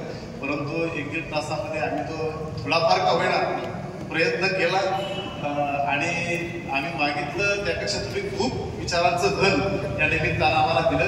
आपला खरं तर हा गप्पांचा फळ एखाद्या लावणीच्या कुस्तीच्या पलीकडे जाऊन बैलगाड्याच्या फळ्यापेक्षा सुद्धा फार लाख आनंद देणारा, समाधान देणारा, ज्ञान देणारा आणि आमचा अनुभव विश्व मोठं करणारा असा ठरला. श्री सेवागिरी देवस्थान ट्रस्ट नेहमीच आपला हा शब्द क्षण आपला शब्द आमच्या प्रत्येक क्षणामध्ये आमच्या हृदयामध्ये सदैव राहील. मी देवस्थानच्या वतीनं, आमच्या तमाम पुसेगावकरांच्या वतीनं, ग्रामीण भागाच्या वतीनं आपलं मनापासून या ठिकाणी आभार व्यक्त करतो. आपल्या मनापासून कृतज्ञता व्यक्त करतो की हा तर मंडळी हे होते सन्मान्य नलावडे. त्यांना आपण गेले 1.5 तासापासून ऐकतोय. त्यानंतर आम्हाला काम करत आहेत सन्मान्य. धन्यवाद आदरणीय अजितजी चव्हाण सर यांच्या माध्यमातून